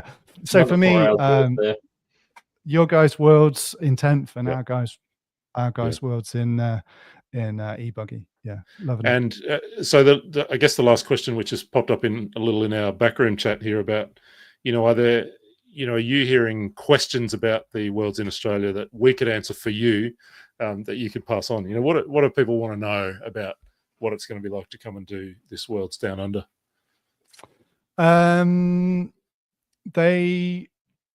For a start, are they going to change the track a lot in between 2-wheel drive and 4-wheel drive? That's something that they're supposed to, but usually hardly at all. And I mean, warm-up events. Spencer was there racing. That wasn't the official warm-up, was it? Was that just the national? Yeah, so that's the Australian Championships. The official Worlds warm-up is 4th to the 6th of April. Right. But in Australia, for a long time, we've had this tradition of welcoming international drivers to our national championships. It dates right back to the early 80s. So, some people are kind of going, why is an American at the Australian Nationals? But actually, that's a long tradition in this country and prized. We welcome not big numbers, but quite often 1 or 2 international drivers at our nationals. Yeah, we welcome Callan Gunn every year as well to live. Yeah, there you go. Yeah. Similar kind of thing. He's one of the most winning Australian drivers that not many people have ever heard of, Callan Gunn. I think he's won a dozen. He's a big deal in Europe. Yeah, he's won a dozen nationals here in large scale off road. He's the winningest driver in large scale off road in Australian history, and we don't talk about that category very much. He's amazing. So Worlds warm up 4th to the 6th of April. And do we know what tyre it will be on as well? I think that would be the other question. I mean, I guess the club will know what works best already. So it's something that people are going to want to get to grips with early on. Yeah. I think it is pretty well locked in with the raw speed, the same tyres what we used for the national titles. It will be the same tyre. Yep. Okay, cool. Yeah, definitely that one. Yep. That's been announced. Yeah, I've seen that announced. So I think we'll just grab Scotty Hill back in just for a moment. Scott is floating around in the background. He's part of the club. Scotty, just to fill us in a little bit on stage report, because that's probably going to hold a lot of information for races around the world, isn't it? How far away do you think we are from a stage 1 report? Definitely not too far away. Hi, Matt. Hello. Hi, Scott. Pleasure Love seeing your club. Yeah, no, thanks. Stage 1 report's not far away. Obviously, they'll have a lot of information. Our event page, we've started putting some information on there, like dates, the control tyre, serial part numbers, accommodation recommendations in the area. So there's a number of them, so people can start locking things in. But definitely the stage 1 report's not far away at all. But if any of the internationals want some setup secrets, put your diff oil in your shocks, your shock oil in your diffs. Hopefully that will give our boys a little bit more of a chance. But yeah, honestly, I don't believe it's going to take much for the guys to get up to speed. Obviously, we saw it with Spencer, Rifkin, Chase Lemieux at the Nationals. Didn't take them long. A lot of people didn't realise Spencer's first laps on the track in two-wheel drive. He was only a second off hot lap, but his second run in his four-wheel drive for the first time, he was less than a tenth off Ari's hot lap for that session. So it didn't take him long. We're talking about the world's best drivers. They race on plenty of tracks, plenty of different classes. They do this for a living and run every other day, if not every day. I think it's going to be pretty tough for our boys. I really do. I think once there's 20, 30 top guys coming across here that are professionals, want to see nothing more than 2, 3, 4 guys make the A's from the local team, but they're going to have a hard time once these guys get here, I believe. Oof, it's going to be exciting. We are super excited about the 2025 World Championships, if you haven't caught that from us already. Folks, I just looked at my clock here, and we have just rolled over 4 hours of this nonsense. So I'm getting pretty close to calling it. I want to say a huge thank you to Matt from RC Racing TV. The boys, the team there at RC Racing TV, one of the very best broadcasters in the world of our sport, who've brought so much innovation and good times over the years. We love watching races from wherever you guys are, Matt, and look forward to more of it, and to our first really big full-on collab somewhere in the world. That'll be a pretty cool experience. So thanks for joining us. Oh, thank you. So honoured. And yeah, thanks for your kind words. We're literally just waiting to nick more of your ideas. So thank you. Anytime, I've said to Scotty, anytime you want me in the US, I'm there. So offer goes to you too, Matt. Anytime you want me there, I'm your guy. Let's do it. Harper Adams, come on, let's do it. I think we're going to wrap it there, guys. So we won't do a big whip around for kind of last thoughts. We've had a fantastic night. It has been 4 hours. We've explored all sorts of wonderful stories from the year that has been. We're looking forward to the year that is, both in Australia and internationally. There's so much to like about 2025. We have loved telling the stories of RC racing across the country and beyond this year. Mitch on the mic, so much commentary. So often we hear his voice. Tony, bringing the production of RC race media to life. And Matt, who I still don't, I had a crack at the camera at the Nationals. I would have made people sick after about 2 laps. So I don't know how you do what you do. For us, it's been an absolute delight to be around the country and beyond. We look forward to more of it next year. Folks, if you've made it to the very end, some kind of special prize for you, which does remind me to say one last thing, and that is we put out a shadowed photo of our guests for tonight a week or so ago and invited people to try and see if you could figure out who was joining us. Mia Thomas got the nearest with 5 out of 7. And so, Mia, we've got a little prize for you. We're going to get that to you, a little bit of Mitch on the mic merchandise. It's not one of those T-shirts that has Mitch's photos all over it. We would not do that to you, Mia. We'll send one of those to Matt over in the UK. There's only one of those, and it'll remain on me. $20, I'll nick it. So, folks, before I sign us off, any last thoughts from any of you? Matt, Mitch, Tony, any last thoughts? No, we're all good. Nothing has been covered. Just thanks to everybody for being a part of it. We can't bring people the stories if they're not out there racing and making them. So, yeah, thank you, everybody. And that fittingly, the last comment of the night coming on the screen there from Lee Grace. We spoke about Lee earlier. We awarded him our best and fairest for the extraordinary story and recovery that he's gone through, and for the support from the RC community. That's about as good a place, I think, as any to wrap up and say that we love RC. We love hanging out with the community. We hope you do too. We will come back for this show again at the end of 2025. I'll promise that now. We will try and keep it under 4 hours, but you never know.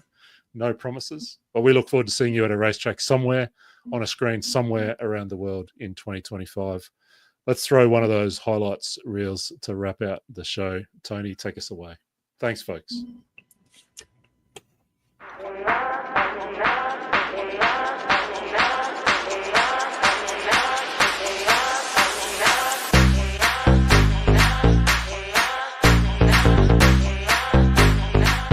Oh, hi, I didn't see you there.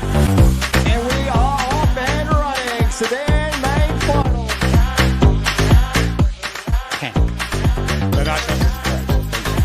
No, Ripken goes huge. It jumps over the top of Barker. That is the move of the meeting. Dreams do come true. Get in there and say good day to the boy. Forward drive modified. The Australian Championship going the way of Lachlan Donnelly. Oh, yeah, that was great fun, that You just come out of nowhere.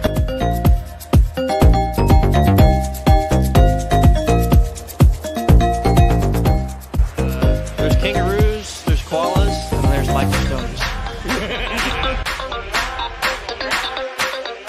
30 seconds left on the clock. Coming into the bus stop. This is it, Scotty. Oh, man, contact going through the bus stop. They're side by side. They're bumping and banging. Camera back to the front. Does it get any better?